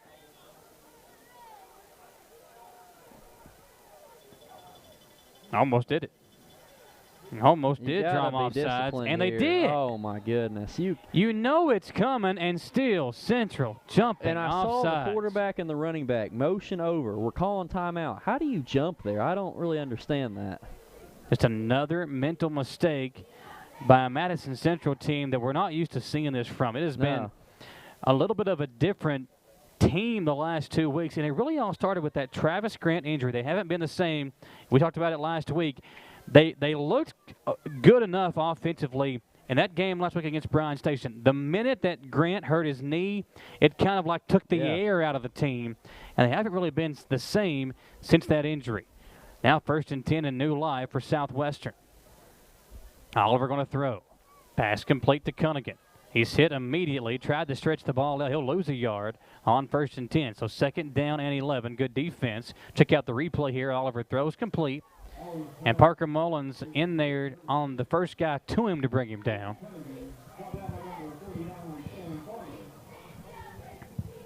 Second down and 11. Under 45 seconds to play. Oliver, handoff right. Runs right into Tavion Robinson and brought down. It'll be 3rd down and long for the Warriors.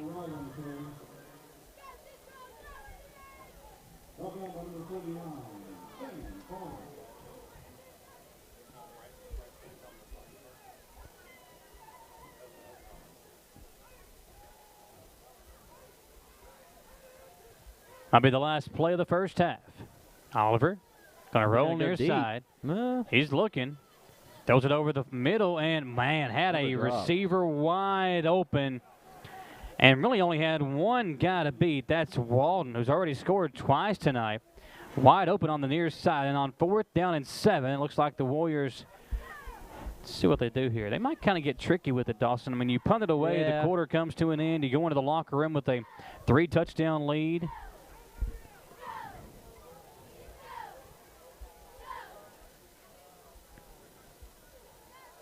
See what the play count is. They're going to line up and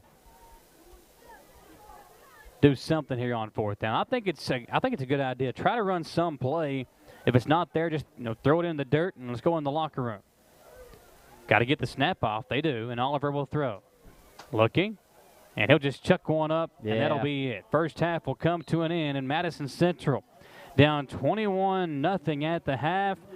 Been a rough first half for an Indians team here trying to regroup after their 2nd loss of the season last week. Might be dropping back-to-back. We'll see what happens here when we come back. Down 21-0 at the half. Central going into the locker room to try to find a way to regroup. Step aside for a 3-minute commercial break, and we'll come back for the Fayette County Corrections halftime show here on WBON-TV. Chenault Vineyards has become a premier destination in Richmond for family and friends looking for fun and entertainment. The vineyard sits on 500 acres with breathtaking views and several different things for you to enjoy while you're there. Live music, tastings, tours, a walking trail, or maybe you'd like to host your own event at the vineyard. Visit ChenaultVineyards.com to check out the complete list of upcoming events. Like them on Facebook to stay informed, or like Chenault Vineyards on Instagram. At Jones Family and Cosmetic Dentistry, we value our patient relationships, making it our priority to deliver the gentle, compassionate care that you deserve from a dentist. We offer patients single-visit restoration on crowns, bridges, inlays, onlays, and veneers with CERAC. Jones Family and Cosmetic Dentistry is equipped to handle all your dental needs, from implants, teeth whitening, root canal therapy, and more. For your next dental appointment and for more details on lip filler and Dysport specials, call Jones Family and Cosmetic Dentistry at 859-985-0201. Looking for some fun this fall? The Galaxy Bowling Center has a league for you. No matter your skill level, you can come out, make some new friends, and have a great time. Call 624-4444 for details. Or, if you're more of a trivia person, Champions Bar and Grill has you covered every Tuesday, starting at 7 with great prizes and all-you-can-eat wings for only $19.99. Why go anywhere else? The Galaxy Bowling Center and Champions Bar and Grill, your ticket to fun just off I-75, exit 87 in Richmond. It's the common thread that ties us together, making life better for everyone. At CVNB, that means better banking, better accounts and lending, better experiences, better schools and better communities. Better. It's what ties us together. CVNB. Bank better.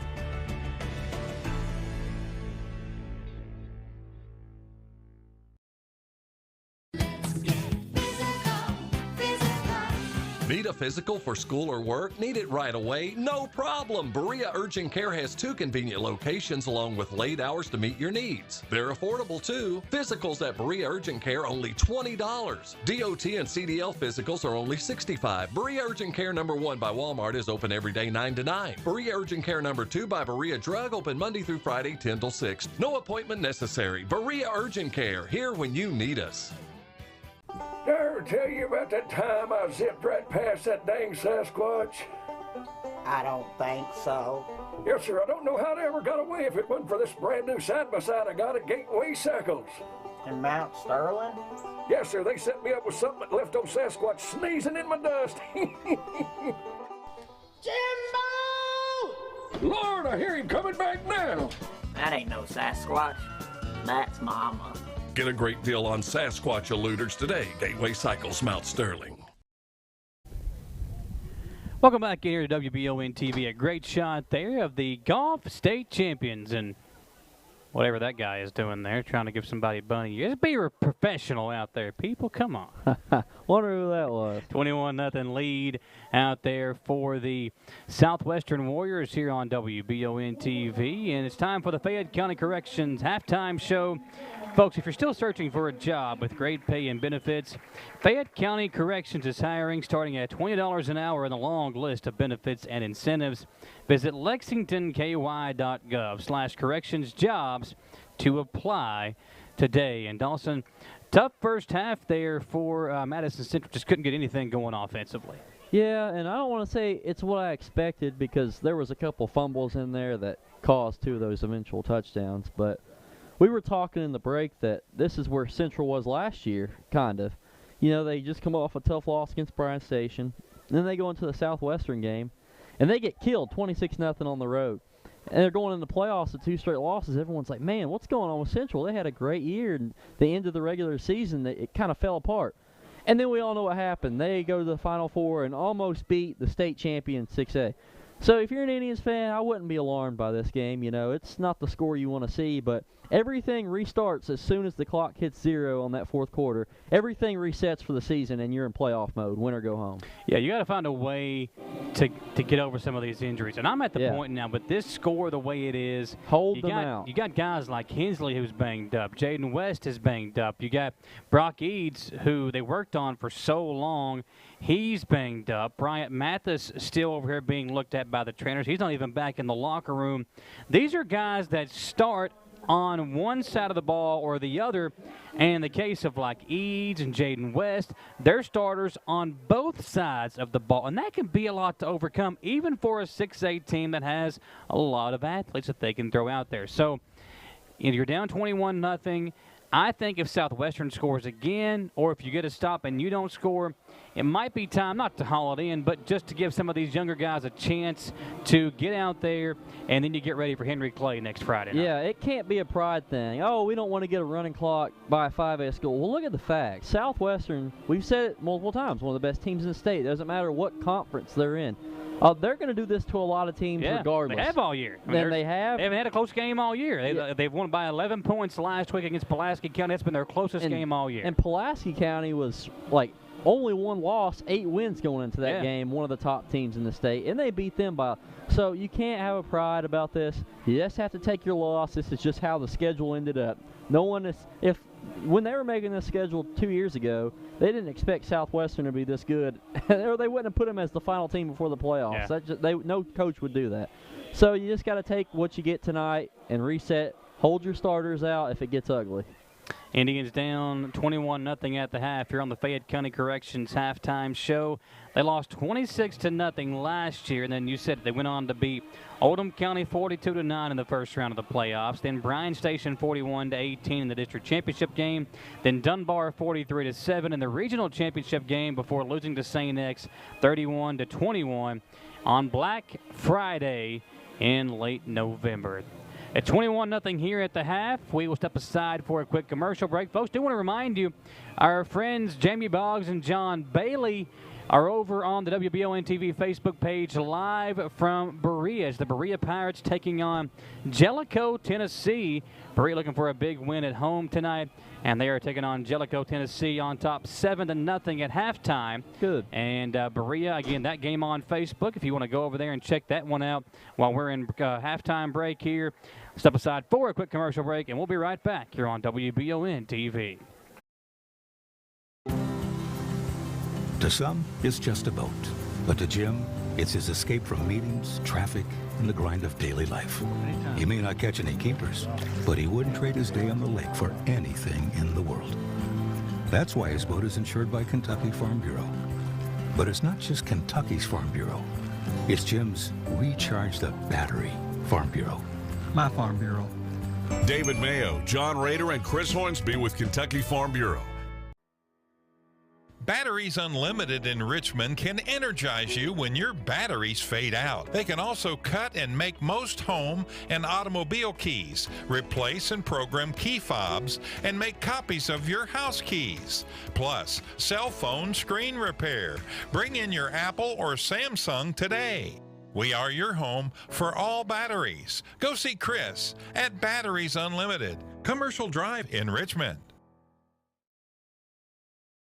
Hey Madison County, did you know Berea Ace Hardware is more than just a hardware store? Berea Ace Hardware carries the top brands like Skag, Echo, Steel, Spartan, Toro, Bentelli e-bikes, Wolf brand scooters, Trailmaster go-karts, and Red Cat Racing RC cars. Check us out at BereaAce.com. We sell fun at Berea Ace. Ace is the place with the helpful hardware, folks.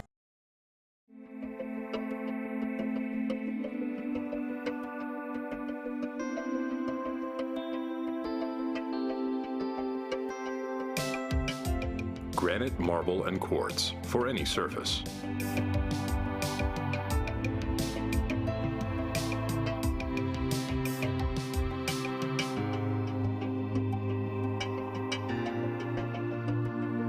Make a lifetime commitment you won't regret. Support local and get your vehicle running at its peak performance with CT Diesel Performance off exit 97 in Richmond. Chris Thorne and his staff specialize in diesel performance and repair that will service any vehicle, big or small, with oil changes, brakes, tires, alignments, and more. Broke down and need a tow? Well, call CT Diesel at 859-699-8712.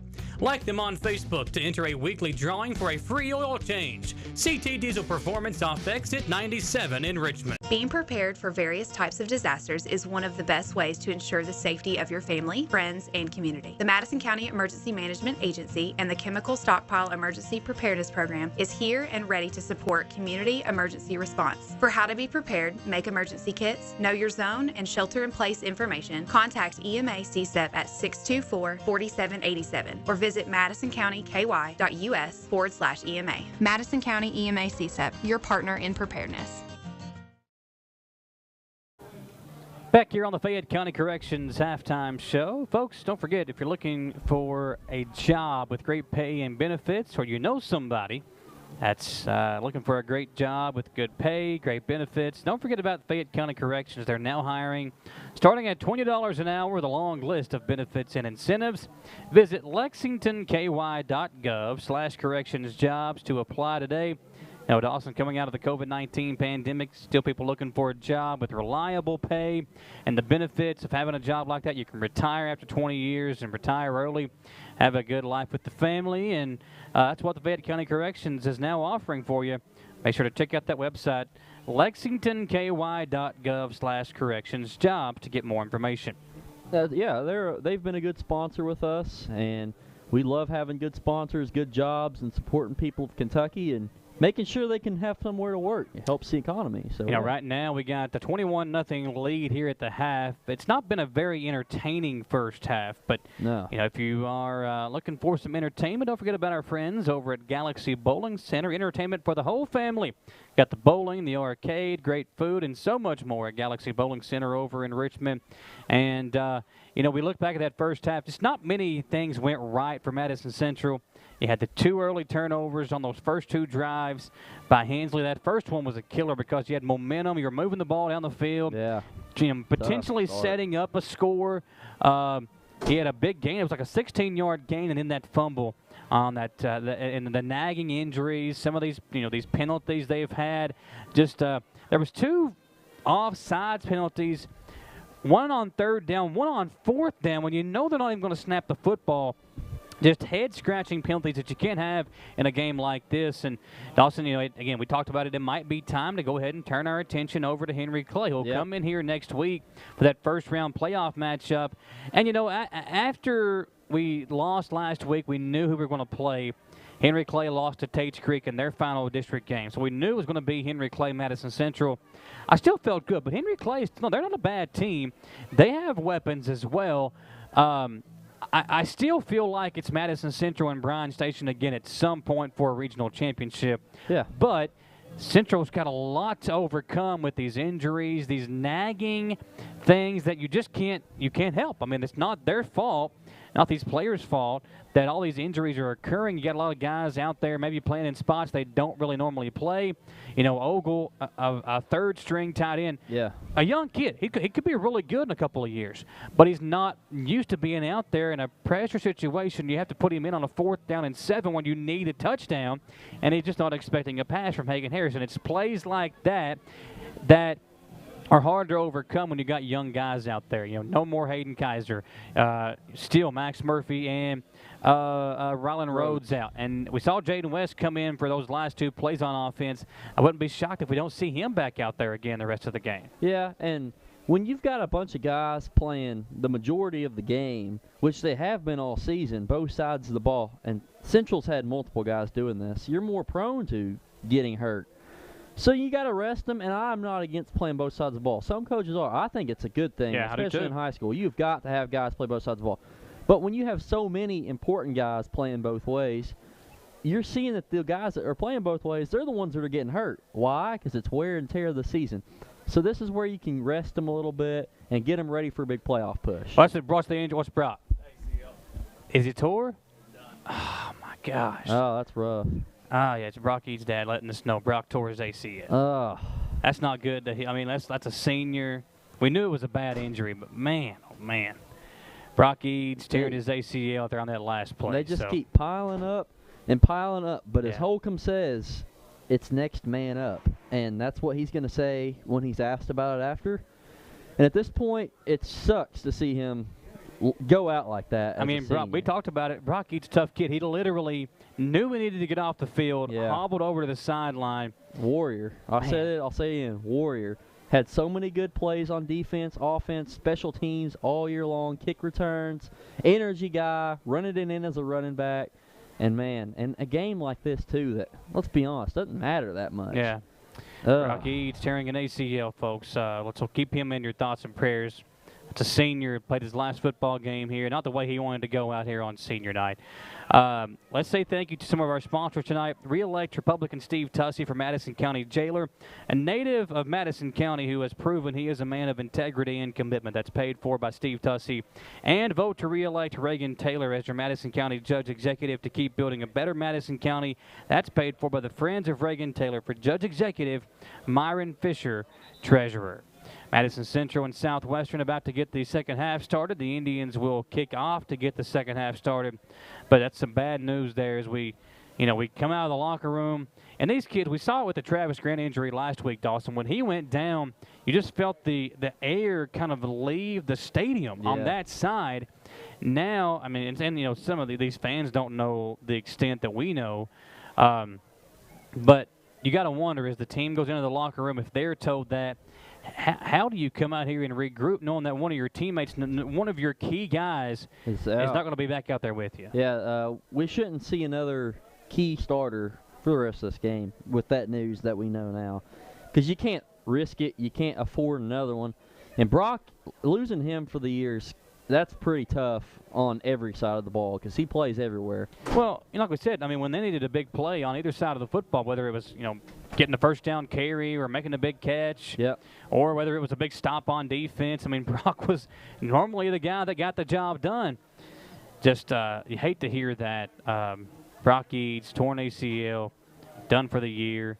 Jaden West has been kind of walking around over there. I don't know if we'll see him the rest of the game. I'm like you. I mean, you want to get them reps. You want to kind of get them, in game shape and get them ready for next week, but you can't risk an injury. We'll see what happens here.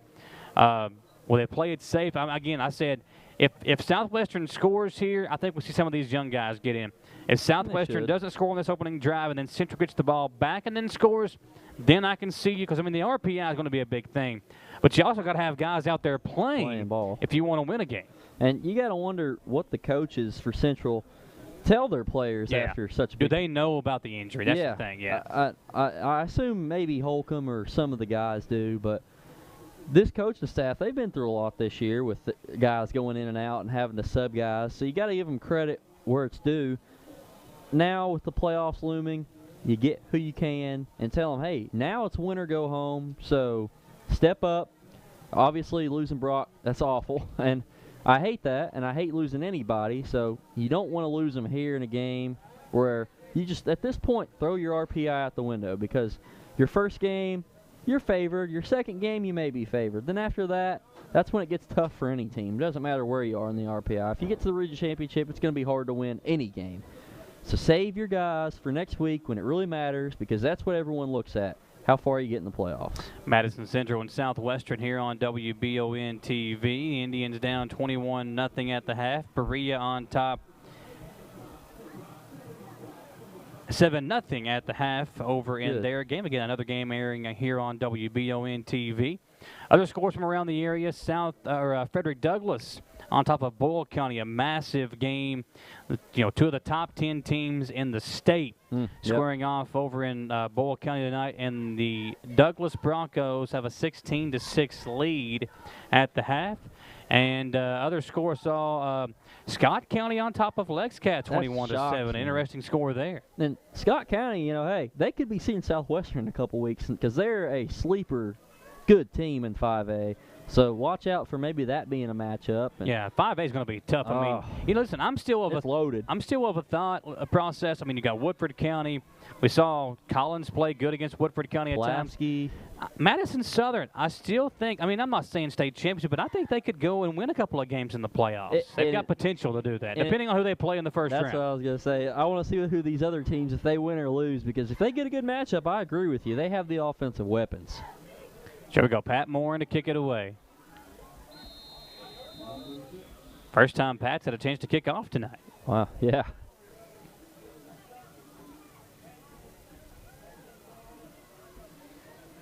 So here's the kickoff, and the third quarter underway. And Southwestern will begin the drive at their own 20-yard line with a 21-0 lead. Let's see who Central sends back out there. Braxton Hodges. Yeah. See Malachi Wood out there defensively. Leo Sotelo, Elijah Steele, Trevor Dennis. So they're keeping some starters in on defense.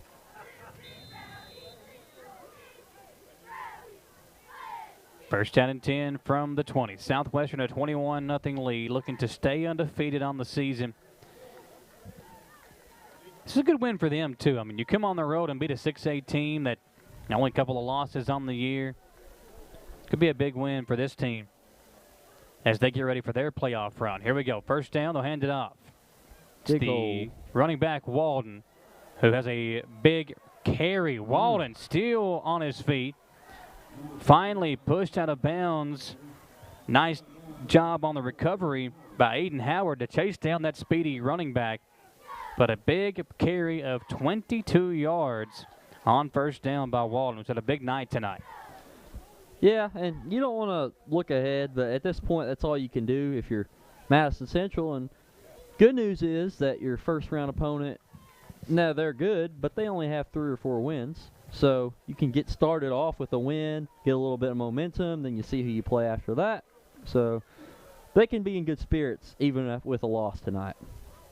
Good pressure by the linebacker to get in the backfield, but Oliver got away from him and takes a deep one. That's Oliver speed. still on his feet, will dive forward inside the 20 and go out of bounds at the 17-yard line. So immediately it takes 2 plays to go from their own 20 to inside the 20 on the Madison Central side out the 17-yard line. Southwestern has the football in the opening drive of the third quarter, and a nice run there by Oliver. Yeah. I mean, this team, I just don't have the words for how impressive Southwestern is. I mean, they've just got guys that play good, disciplined football. Sam Farmer did a good job on the blitz to get after the quarterback, but Oliver was able to just run away from him, and then nobody else was in the vicinity, and he takes a long carry. Now they hand it off to Wright. Wright breaks a tackle and gains 8 yards. Was wrapped up. That's Aiden Howard again. Was right there on him. Wright broke loose and gains 8 yards. 2nd down and 2. And Southwestern looking to put this one away. And this shouldn't be a blemish on the Madison Central defense, not by any count, because Southwestern being as good as they are, Central's been on their heels the whole night. They've had the defense on the field most of the game. Offense has had a little bit of time to be out there to give them some rest, but you can't hate on the Central defense tonight. They've been out there the whole game. Oliver keeps on the quarterback keeper, and he'll have a first down to the 5-yard line. We talk about that, and you talk about all the guys that are out. Yeah. And you're missing your leading tackler now who's out for the year, the torn MCL. Brock Gage has been making big plays on defense. He's no longer going to be able to play. Jaden West out with an injury. So many guys. Rowland Rhodes, didn't mention him, the nose tackle. So, I mean, again, there's like 4 or 5 starters on defense that they lost either in this game or before they came in. And then they didn't even mention Max Murphy, who's been one of those guys as well. At some point, you have to give teams a break when they have this many injuries. Of course, in this game you do, but you got to start winning next week. It doesn't matter how many injuries you have. Right. Dives forward. Touchdown. Tanner Wright in for 6. 27-0 Southwestern over Madison Central. And they'll come on with more for the PAT to try to make this a 28-0 score. Check it out there on your Bluegrass Restoration and Construction replay. Indians. Defense, again, we talked about all the injuries. Another touchdown for Southwestern and the PAT pending. No need to go away from the run if you're Southwestern. It's been working all night. Kick is good. 28-0. We'll step aside for a quick commercial break. Come back. Indians will receive on the other side on WBON TV.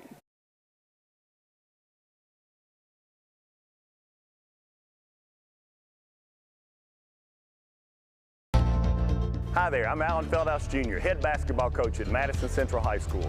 Here at MCHS, we have built a winning team. I'd like to tell you about another local winning team, family-owned and operated Bluegrass Restoration and Construction. They specialize in roofing, general construction, and home maintenance services. Just like on the court, you need a team that will work together to get the job done, and that's exactly what BRC does. Give them a call at 859-353-1133. Road Tribe. Want to make dinner a true winner?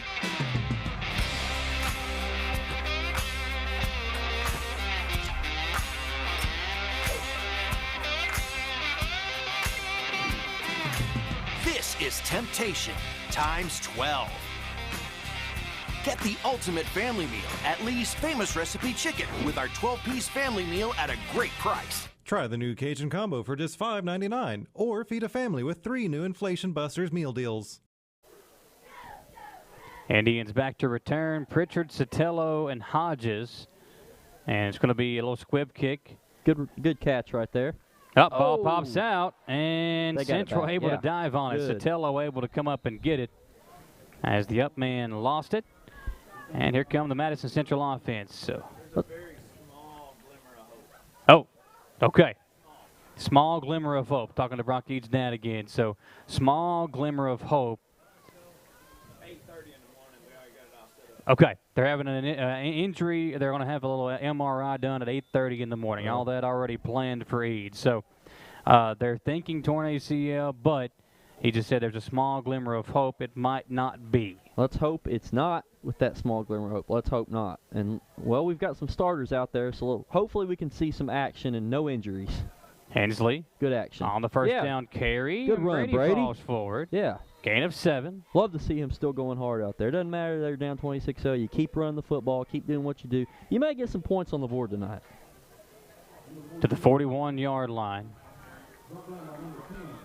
You got to wonder, Jaden West, he didn't even move on that play. You got to wonder how bad his injury is. Maybe just a decoy out there right now. And if they're using him for that purpose, good. If not, then I think you should hold him out for the rest of the night. But, they may be doing that, and then third down comes, and then all of a sudden he busts out deep and he gets wide open. Hand off Hensley again. Up the gut. And a first Brady. down to the 46-yard line. A gain of 5.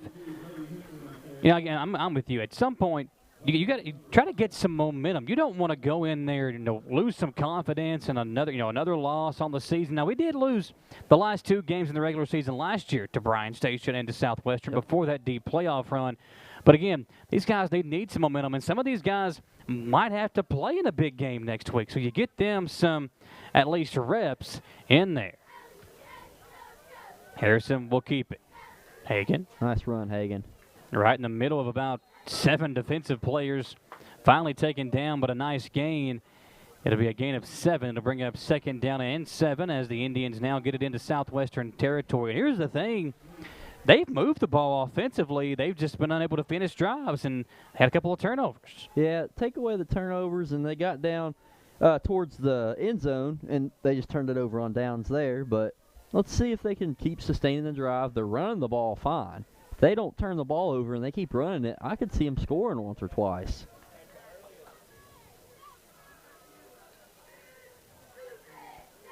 It's like Brady's going to, see?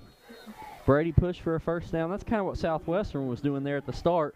We knew Hensley could do that. We saw it all last year. We've seen it this year too. So good to see him finally getting those extra couple yards. First down, run for Hensley. They did 3, and he got about 6 to the 41-yard line. Indians moving the ball once again. I like having Brockstad giving us an injury report during the live action. Awesome. I appreciate that. Obviously, the folks out there watching know how good that young man is. We want to keep them up to date and hopefully get good news on him. Here's the handoff. Hensley again. Go, far Brady. side. And a flag comes in. Mullins, that flag comes in from that official on that far side. Check out the block here. You see number 9 right there for Madison Central. It looks like the defender pulls him down. You got to let that go, I think. But the flag going to be thrown on Parker Mullins, another one of those bad penalties. But I'm not sure. I mean, that one's like, that's a heads-up play by the defender if he's able to kind of fake out the official thing. Sell him. I don't agree with the flag, but, that's just football. Sometimes things will happen like that. And don't let it kill your drive, though. You're going to be pushed back quite a bit here. But keep running the football. You've got 4 downs if you need it. And at this point, if you're wanting to fight for some points, you're going to go for it on 4th down more times than not. So just keep running the football. A penalty will happen here or there, but just keep doing what has worked so far. Second down and 19. Need the 31-yard line for a first down. Nose of the football at midfield. They'll go 2 receivers each way for Harrison, who will roll out this way. Looking in the direction of West. Not there. Throws it downfield. And nice Ogle. Catch. Yeah. How about the grab by Wow. Ogle? Well, check out this replay, folks. Coming near side. Hagan Harrison running it right at you on your camera. Hagan looking, tossing, and Ogle making a nice grab and 2 defenders in the vicinity and a first down to the 27-yard line, and that's why you have those guys in there still to work on that, because possibly you're going to need that young man, number 15, Nathan Ogle, at some point in the next couple of weeks. Yeah, the sophomore, great catch, great throw by Harrison. Little counter play. Hensley nice, breaks Brady. loose. Yeah. And he'll gain 6 yards. A great job to break the tackle. Was wrapped up by number 35 of Southwestern, who hit him right in the backfield. Check out the replay here. A great read by the defender. I said number 35. That was actually number 9, Maddox Mink. Hensley spun away from the tackle and gain 6. And how Second about down this and 4. energy by the offense? Getting the ball now, they could have deflated at this point. Yeah, and it was a they're nice catch by driving. Ogle. I think that kind of gave them some life. Oh, there we go, baby. Let's see if they can finish it off. And sometimes all it takes is one play. Yeah. Second down and 4. Harrison on the quarterback keeper. Blocking in front. Good block. Hagan, patient with it, and is going to be pushed out of bounds about a yard short of the marker. Good run there by Hagan, Harrison, and Dawson again. These are things that you need to see. They're not giving up. They're fighting till the final play. Like to see that. Coach Holcomb keeping his guys ready. It's good film, good reps, and you're getting plays. You're seeing what works for next week. You're seeing this run worked if we went to the left. Okay, well, we can run the same one, but we need a blocker come over here to play that defender. So it's nice to see. 28-0 your score, but I'm telling you right now, the score doesn't really indicate just how good Central has been able to move the ball against this Southwestern defense. Yeah, they don't have a score for it, but they've had a lot of success with at least moving the ball against this team. First down run by Hensley. You look at it, the 2 turnovers, not saying they would have scored, but probably would have scored on that opening drive with the way they looked on offense. Second drive, it's hard to say because on the second play on second down and 10, you fumble the football. But then, late there in the third quarter, they marched it all the way down the field, had to go for it on 4th and 8 inside the 10-yard line. So they've had success moving the ball against this defense. They just have nothing to show for it. I'd like to see him punch it in here. Be aggressive. Look and see if you can get West or Brady. Hensley wrapped up and goes down. But Just again, a great job defensively. Good pressure from that linebacker. That's Lucas McKee getting in on the backfield to bring down Brady Hensley immediately, and a loss of 10 on first down. Yeah, big loss, but I wouldn't let that discourage you because at this point they've got 4 downs. Maybe try and throw it to the end zone here on second down. If not, try and throw short on third to get closer to the sticks if you can. But I like to see him take at least one shot here. Jaden West near side. He's got a one-on-one matchup with number 3. It's J.J. Hutchinson. Harrison is looking to throw. Get rid of it. And he'll chuck it downfield. Oh. Harrison looking in the direction of Jaden West. Our boy John Mark Stivers trying to get the official to throw the flag, but that one overthrown. So the officials not going to throw a pass interference on a ball that was uncatchable. And I think that time Harrison just trying to get rid of it that way. Just no reason to try to risk anything. Throw it over the head of your wide receiver. It's the second time tonight that Harrison has done that. When there's not been anything there, just throw it away. And development, as you were saying earlier, as a football player, that was really good. The choice by there. Give him a chance, but if Jaden can't get there, it's going to sail over his head. So good play there by Harrison. So if we go back to Ogle here on third down, they're going to throw a screen. Oh, he might make something out of this. Harrison looking. Get rid of it, yeah. Again, gets rid of it. Heads up play. Nothing there. And relive to play another day. You know what? Maybe you trot out Pat Moore in here. He's only had 2 attempts this year, and he's 2 for 2. But if you're looking to at least put some points on the board, he's pretty reliable, I'd say, from this area. Why not run him out there? Cap off a good drive. They've had a good drive so far with some points. You don't want to get shut out. That's one thing you always want to avoid in football. It just doesn't look good no matter what the scenario is. 4th down and 18. 4:41 to play. A 28-0 lead for Southwestern. And the Indians will send Hagan Harrison back in there with the play call. 6 seconds on the play clock. You have to hurry, yeah. 5 wide. Let's see if they get Hensley over the middle here. This is the kind of play they like to run. Off. Brady is wide open. Instead, they go to West in the end zone. Jaden makes a nice catch. Did he tiptoe? Oh. They say incomplete. Man, that one was close. West made a great catch in the back of the end zone. Yeah, great catch. But the referees say incomplete, and the Indians will turn it over on downs. Yeah, blocked by the pole there. We couldn't get a good shot on the replay. Surprised it. I could have seen a flag thrown there. It kind of got a little shove out of bounds. But, I think when you go up for the catch, that's allowed.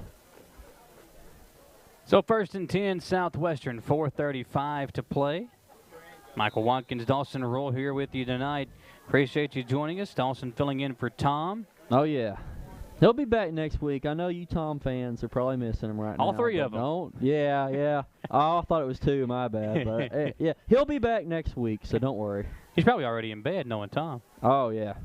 Handoff here to number 5, Hibbard, the star wide receiver, getting in on the run game for Southwestern. Not much there, 2-yard pickup.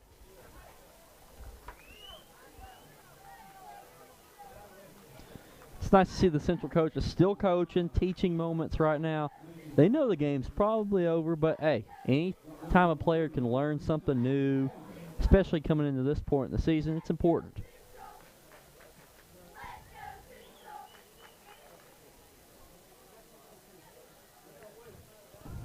Second down and 7.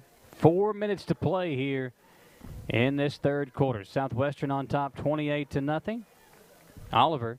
Good blitz. Yeah, handoff to right. And you talked about it. They clogged that hole up immediately. Knew right where the play was going.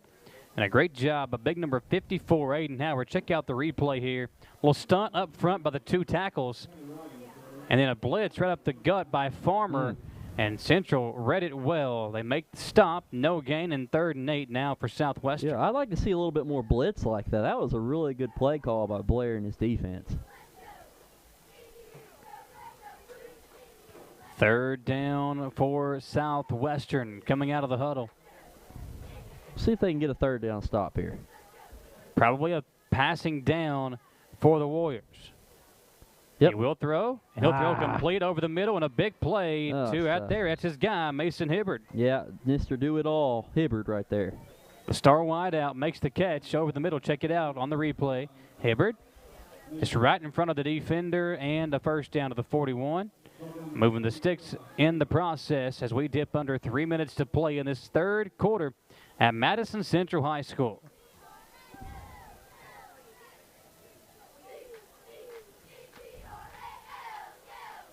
Berea Pirates on top 7-0. You know, that playoff game next week at Dayton, that's a winnable game. Winnable game for Berea. Think about it. Wish that one was at home. Here's a handoff up the middle, and a nice gain of 9, maybe 10 yards. Once again, they go to the speedy tailback, Christian Walden. And he'll gain 9.5 on the first down carry. Madison Central just trying to get some momentum towards next week. One guy we haven't talked about that's not back out there is Bryant Mathis. Yeah. I don't know what happened to him. I know he got a little nicked up. Well, he got hit on that big return he had. Yeah. Got pushed out of bounds, and he never went back in the ball game. The training staff was looking. It might be a concussion. There you go, defense. Good job on 2nd and short. Sotelo and Sam Farmer, who's played really well tonight, in there on the stop, back to midfield. So loss of a full yard to bring up now 3rd and a long 1, short 2 for Southwestern as this clock nears 1.5 minutes to play in the third.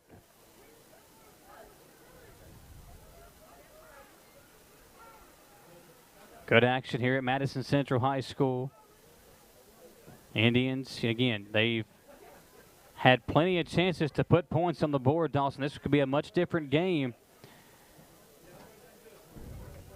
Hand off to the fullback. And Walden spins away 3 times. Spun away from 3 different defenders to pick up a first down. Yeah, that's just hard to stop. Especially if he keeps going, you can't get him down. He only needs 1 yard. So to the 45-yard line. Now 1.2 minutes remaining. Madison Central's defense trying to get a big stop here in this third quarter. And Southwestern just content to let this clock run down. Oliver goes up under center. And he'll throw it to Hibbard out in the flat. He was open. A little hitch route. Matched up with Dylan Hammonds on that far side. Hammonds and Hodges have played really well this year. Bryant Mathis mixed in as like a nickel corner as well. On 2nd down and now 10, Southwestern will have it as the clock stops. 44 seconds remaining in the third.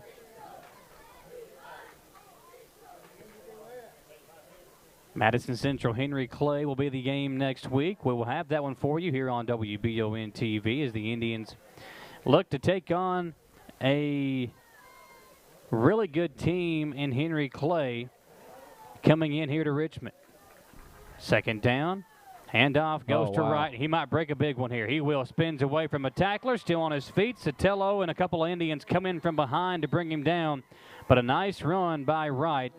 KJ, when we come back from this replay, let's see if we can get a shot of our man Brock Eads down there. Got his knee iced up.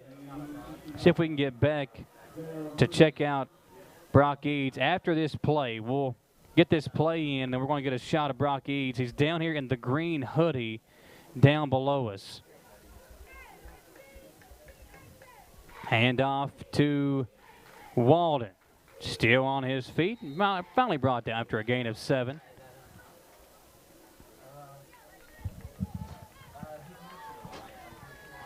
Tell him at the 40.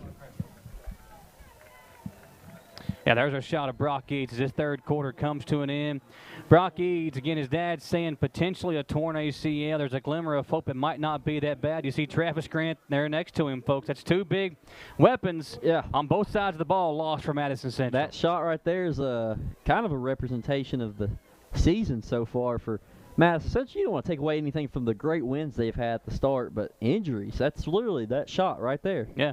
Travis Grant out with a knee injury. He was lost last week in the Bryan Station game, and Brock Eads lost earlier tonight. Eads, again, glimmer of hope. It's not as bad as we think. Travis Grant, I was told, could probably come back if they win their first-round playoff game next week and play in the second round. So hopefully that will be the case. Madison Central down here 28-0 as we go to the fourth quarter here live on WBON TV. Appreciate you joining us. Dawson Rule, Michael Watkins, and Dawson. A tough way to end the season for Madison Central, but you got to give these guys credit. They're battling to the final horn. Yeah, I want to see them try and get some points on the board. Maybe it's just a thing where you don't want to get shut out ever, but you know, you still got a whole quarter to go. There's no running clock yet. Even if they score, I don't think they can get a running clock. They can't. They go for 2 and get it. They can. They can't. Okay, with the math, so they get 8 points, they could. But even if they do, still go down and try and get a score of some sort. Even if you're just practicing Pat Morin for a field goal, because, playoffs, you're not going to get a touchdown every play. That's when you need field goals. Indians defense backed up as Southwestern at the 13, or make it the 13-yard line, has it second down and about 5 as we begin the fourth quarter here in Richmond. They'll hand it off straight up the gut and running it into the end zone. Touchdown, Braxton Walters, and the Warriors make it 35-0 over Madison Central. Yeah, tough going. See a running clock in effect now.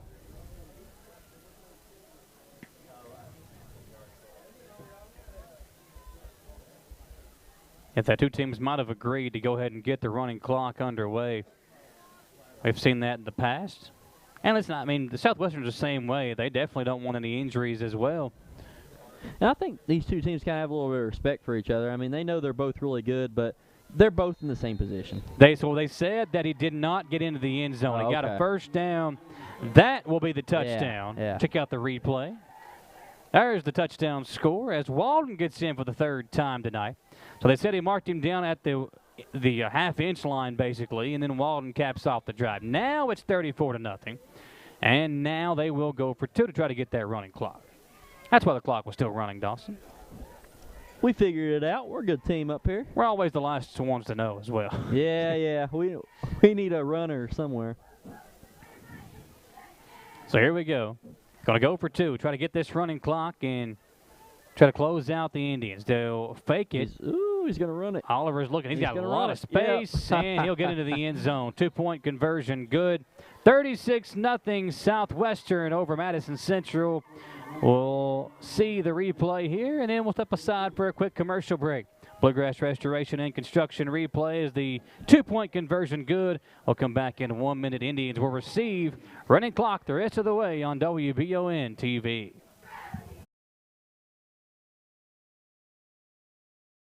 I'm Richmond City Commissioner Mike Brewer, and I'd like to tell you about the proven progress and facts. While in office, we opened the Active Living Center, the Millstone Park, which led to the annual Millstone Festival. By working together, we've achieved a great deal in our city by keeping our tax dollars down and not creating new tactics. We've been under budget for the last 4 years while also increasing wages. With 20 years of experience in city government, I'm once again asking for your vote to continue moving Richmond forward. I'm Mike Brewer, number 1 on the ballot.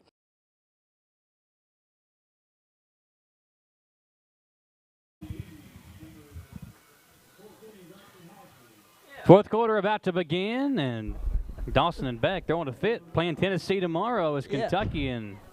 Who played Rocky Top in Tomahawk Valley? We play the Vols tomorrow. That's a sin here in this state. It's a good song, at least. Yeah, it's a great song, but you play them tomorrow, you can't play it. I'm guilty of it. I'll be singing Rocky Top all throughout the year because it's a heck of a song, but we play them tomorrow, man. I'll give them one off on that, but I don't want to hear it again for the rest of the night. I'm going to text Bart and tell him to play it again. No, Bart's a great guy, but no more Rocky Top. I don't know what he's getting into over there. He's getting a little rowdy, I think.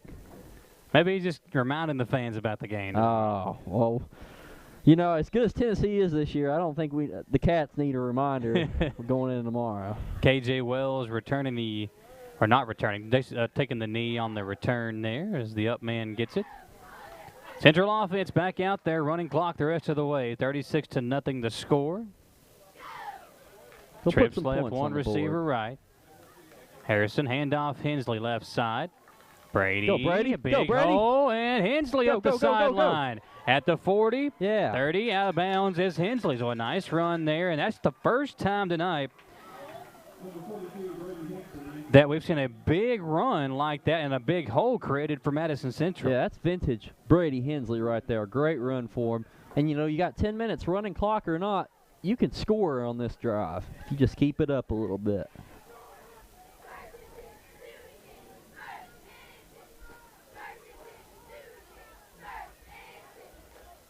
First down and 10 on the big run by Hensley. Now they go Parker Mullins on the carry. Parker hitting the backfield. Man, what a tackle. As Maddox Mink act like he was tracking down a bobcat to create a mink. Yeah. Just ragdolled Parker Mullins. That's a grown man tackle there. That's what we were saying at the beginning of the game. All this Southwestern team, they're just tough, gritty guys. Second down and 13. Hensley back in the game after a quick breather. 9:06 to play. Running clock in effect. Trips left, one receiver right. Harrison back to Hensley. Same place, and this time nowhere to go for Brady. Yeah, 3 defenders in on him in the backfield. O-line they couldn't get the blocks on that one right there.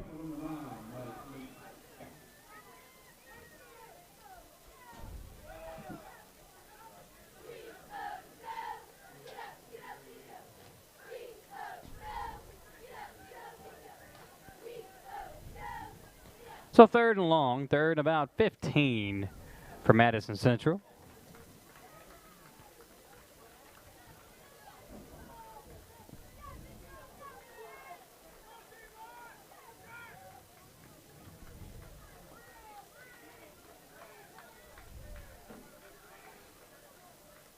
Harrison going to throw. Pressured, lets it fly, and Mullins couldn't haul it in. That time Hensley blocked one, but there were two more coming in the direction of Hagan Harrison. Hagan let it fly, had to just get rid of it off his back foot and couldn't get enough on the throw to Parker Mullins. So 4th and 15. Again, Dawson, a drive where Central's been able to move the football but can't finish it off. These are all things you can be positive about. You can get some momentum going forward. But it's, when you get in these big games, especially starting next week, when you have a drive like this where you can put it in the other team's territory, you got to find a way to finish it off. One bright spot is that if you're Central, you're probably not going to see a Southwestern defense, at least for a couple rounds. But you got to be able to capitalize. Harrison pressured again. Nobody is open. Throw it up. Lets it fly, and it's picked up. Man, yeah. I think he thought Jaden West was going one way. West went another, and it falls incomplete, or it falls in the hands of a Southwestern defender. Intercepted. That's the 6th interception of the season by Hagan Harrison, and here comes the Southwestern offense with 7 minutes remaining and a chance to run this clock down and earn a big victory here on the road. I would have thought about just trotting Pat Moore out there, see what he can do. But, Holcomb, he's an offensive mind. He trusts that his guys, it doesn't matter if it's 4th or 20 or not, he trusts they're going to convert the football. Well, I think, too, Holcomb knows how important 6 points would be in this situation. First down and 10 at the 17-yard line. New quarterback in there for Southwestern is Colin Burton. He's been one of the guys who's taken a lot of reps this year for the Warriors. He'll throw it out to Walden in the flat. And an injured Indian in the backfield. I think that's Murphy. Number 59. No, it's Cody Maggard. Sorry, Cody Maggard. Murphy's already hurt. He's not even playing tonight. So now Maggard down on the side or on the field. 6:10 to play. While they check on him, let's step aside for a quick commercial break. We'll come back here on WBON TV.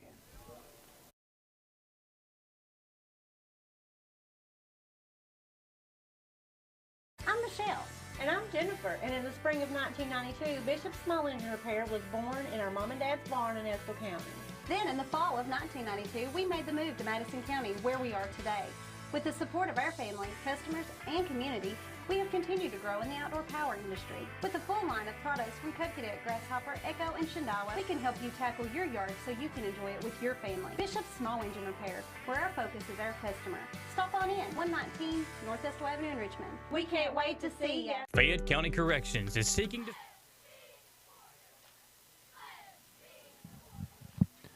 Madison Central brings the defense back out as they get Maggard off the field. Following that injury, a handoff left side and a gain of 7.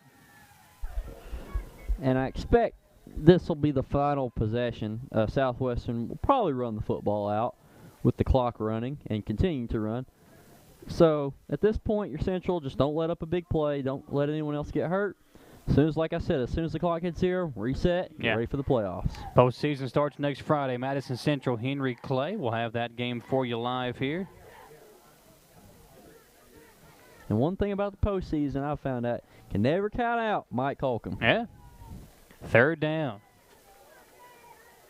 Handoff and another nice run. Yeah. I tell you what, nice tackle there. Coming up, Elijah Steele.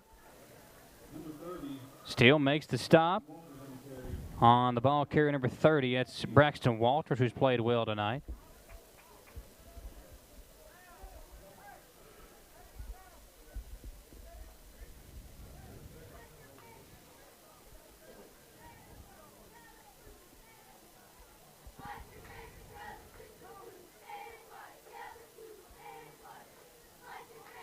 First down and 10. 4.5 to play. Burton, handoff. And another nice run for Southwestern as carrying the ball that time, number 33, Corey Wing. He'll gain 8 to the 36-yard line. 2nd down and 2. 4:14 to play here at Madison Central High School. And it's been all Southwestern tonight, Dawson. 36-0 score. Yeah, and I'm trying to check social media for some good scores around the state to update. Looks like Male is beating Manual 14-3 late in the 4th quarter. That's a big 6A game. 2nd down and 2. Indians showing blitz. They bring the blitz. Pass out in the flat, complete, and the 1st down for Southwestern. Douglas up 23-6 now, late mid 3rd quarter. So we can kind of score that Madison Southern game. Yeah, 30-6 Douglas, and Scott County 28-7 over Lex Cath. So update on those games.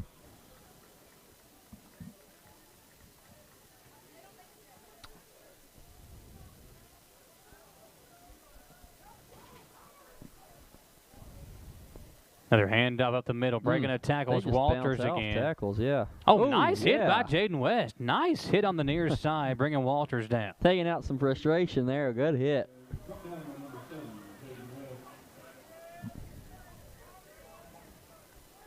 Can't find any Southern scores. Well, I found on Twitter. Yeah, I don't see a score of that game either. 2nd down and 7. Berea was up 7-0 over Jellicoe, Tennessee at the half. We'll try to get a score from that game, one of our other WBON TV games tonight. Pass Ooh. out in the flat. Had a chance there. And another nice catch and a big first down. Ball came out, and Central's able to dive on it. There we go. Good way to finish right there. So the Indians will take over at the 49-yard line as this clock runs down, but a nice defensive play forcing the fumble, and now the Indians trying to get a late score. Yeah, go take a shot. You only got 2 minutes, might as well. Let's see if Harrison comes up there. Here's Hagan and K.J. Wells coming into the game. As I say that, Wells will trot off as West will check back in. Under 2 minutes to play. Tell you what, K.J. Wells, his dad, and EKU, the football team, has a big game tomorrow. K.J., the son of Walt Wells, the head football coach for EKU. They're on the road at Southeast Missouri tomorrow. Brady Hensley. Maybe another good run. Yeah, Brady running near side. If you haven't had enough of Dawson the Night tonight, catch the EKU Tailgate Show tomorrow at 12:30. 12:30 to 1:30 on 100.7 The Coyote. We'll be live in studio tomorrow for the Tailgate Show. Pretty big game. EKU taking on a ranked opponent, Southeast Missouri, ranked in the 15th in one poll, 14th in another. Cardinals on the road against a former OVC conference rival. Very big game. 2nd down and 1. A handoff, Parker Mullins, and he'll run it up the middle for a first down. Parker to the 35-yard line, and see what the Indians do here. Jaden West's night is done. Yeah, you just look, I mean, there's so many crutches over there on the sideline for Madison Central. Travis Grant's got a pair. Brock Eads has got a pair. Hayden Kaiser's got a pair. Number 16 here, that's Aiden Parker's got a pair of crutches. I mean, they just keep piling up.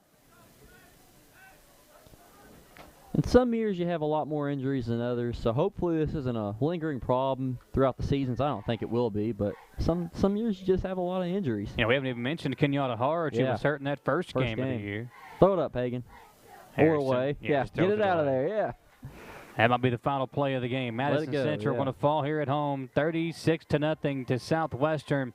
Indians had some opportunities to score, but could never put the ball in the end zone, and they'll drop their 2nd consecutive game and third loss of the season for the Indians. Southwestern will finish the regular season undefeated at 10-0, and we'll step aside for a quick commercial break. We'll come back here and finish things off in Richmond, where the Indians fall to Southwestern 36-0 here on WBON TV. Hello, I'm William O'Donnell, your candidate for Madison County Sheriff. In these ever-changing times, I understand the need for a sheriff's office that is progressive in its approach to crime and the public safety issues within our county. If elected, my focus will be on increasing police presence, targeting street-level drug traffickers, and increasing the overall efficiency of this office. I will bring dedication and accountability to this sheriff's office so it effectively serves the citizens of Madison County. Let's make a difference on November 8th. Join me by voting William O'Donnell for Madison County Sheriff. So if I buy this today, I get free service for life? Something like that. Congratulations. Thanks. What is this? Oh, it's standard. It's in the contract. So I get all this for free? Yeah, something like that. I trust you too. You can keep the pen. Everything okay? I'm just looking for the string. The books are 100% free. No strings attached. All the books an undergraduate will need, all free.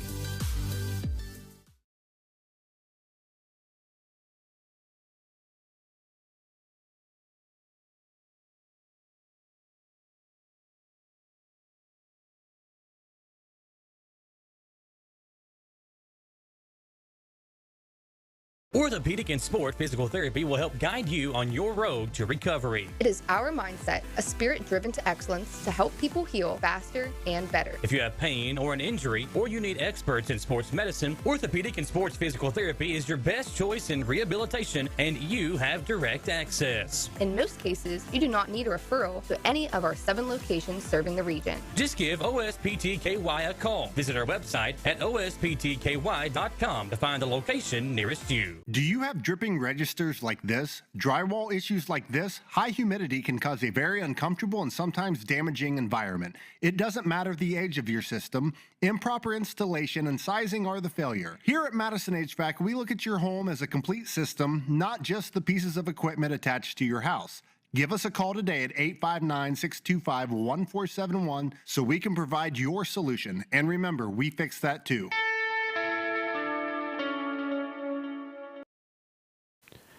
Back here on WBON TV and the Chenault Vineyards post-game show. Chenault Vineyards has become the go-to destination for families and friends to enjoy fun and entertainment in a relaxing environment and atmosphere. See why so many people spend their weekends at Chenault Vineyards by visiting ChenaultVineyards.com. Don't forget, they've got that big vendor market coming up in late November, folks, right around the corner. If you're looking for some holiday shopping and some time to spend with the family, have some pictures with Santa Claus, Dawson, I know you're looking forward to that. Check out Chenault Vineyards on November 26th for their annual vendor market. I thought you were going to be Santa Claus. Does that mean I get to come see you? Don't tell the secret, man. Golly, what are you doing? I'll wrap up the show here. We did see some good things tonight. And how about that? At halftime, we had the Madison Central Golf State Champion, the girls and the boys, Elizabeth Eberly, Claire Beth Ramsey out there on the girls' side. The other golfers for Madison Central with Coach Tenny Orr. The boys' team out there, Clay Pendergrass, Mason Hamrick, Warren Thomas, Coach Kyle Congleton out there at halftime. Congratulations once again to them. I like seeing them continue to be recognized. Just because they won that state title doesn't mean you got to quit, giving them the praise that they deserve. So congratulations to them once again. And congratulations to Madison Central on a great regular season. 7 wins. That's still dang on good in 6A. 7-3, and all 3 losses to teams that are expected to go on deep playoff runs in Pikeville, Bryan Station, and this Southwestern team. And in a Bryan Station team, you're probably going to see for a regional title here at some point. And that Bryan Station team out of those 3 is the most beatable. Really. Oh, for sure. Because, you can say, Pikeville's 1A. I mean, Pikeville, oh, my goodness. They're a state championship contender, if not the favorite in Class 1. And Southwestern, we saw tonight. I mean, and they have reason to celebrate. A great undefeated season. They beat a ton of good teams. And I expect in about a month we'll probably still be hearing their name if they get a good draw. Here on the Chenault Vineyards post-game show, the Indians fall at home 36-0 the final score. We do have a score update. Hugh Davis getting us one from the Madison Southern game. The Eagles trail 28-8 at Franklin County there in the third quarter. So Southern looking to drop another game on the road. But here, Madison Central, tough loss at home. And they'll turn their attentions now to Henry Clay. As you said, clock at 0. Now time to regroup and look ahead for what's going to happen next week. Henry Clay at home, a team that is very beatable. They're the 3 seed on the other side in their district. So look at the way things shape up in the other district. It's Paul Lawrence Dunbar, the 1 seed. The 2 seed is Tates Creek, the 3 seed, Henry Clay. And the 4 seed is Lafayette. So Central's had a lot of success against that other side. You welcome in a Henry Clay team, and then you might see either GRC again, maybe Dunbar again. So you probably have a second-round game against a team you've already beat, and then potentially a Bryan Station team that you'll have to go on the road and beat again that you beat last year on the road in that same round. Yeah, and history sometimes repeats itself, and we'll see if Central can beat Henry Clay. We don't want to look ahead at this point because at this point it's 1 game at a time. Move on once you win it. But if they can beat Henry Clay, they got to start looking, all right, who do we get? Do we go? Do we play at home the week after that? Are we going to be going on the road? It all depends on who wins, I believe, next week. And it's time now for our CT Diesel Performance of the game. Folks, if you want your vehicle to perform like the seniors have performed all year long and all career long at Madison Central High School, take it to CT Diesel Performance, located off exit 97 in Richmond. Chris Dorn and his staff service all vehicles, big or small, like them on Facebook, to take part in their monthly giveaways at CT Diesel Performance in Richmond. And our performance of the game tonight, not really of this game, just a kind of an award for all year long, what they've done. The Madison Central seniors, a lot of them, and a lot of them were big parts of last season, that regional championship team that lost in the semi-state to St. X. You think Malachi Wood, you think Jaden West, you think Hagan Harrison, you think some of these other offensive linemen, Brock Eads, who were hoping is back on the field next week, whatever that injury is. We're hoping he's back out there. Travis Grant, who we lost last week, couldn't play tonight. All these guys that we're looking forward to. What a great career. There's so many more. Trevor Dennis had a great year this year. So a lot of guys that Central has relied upon the last few years. Their final regular season game here at home, and congratulations on a great career to all those seniors. Yeah, and hopefully that career is extended for a couple more games. We want to see him go far. That's your CT Diesel Performance of the game. We'll step aside, and let's end our broadcast tonight. We'll be back here next Friday, Madison Central and Henry Clay. Be sure to tune in then, folks. For Dawson Rule, I'm Michael Watkins, our producer tonight. First off, Gage Hill, and then KJ Long took over, a former Madison Central football player, and did a good job with us tonight. And also, how about our cameraman, Jacob Beck and Aiden Mills? And appreciate Ron Harrison for helping us out with stats and stuff tonight, as always, as well. For Dawson Rule, filling in for Tom Gross, I'm Michael Watkins. Folks, thanks for being with us tonight on a Friday night in Richmond. Enjoy your weekend. We'll see you next time on WBON TV.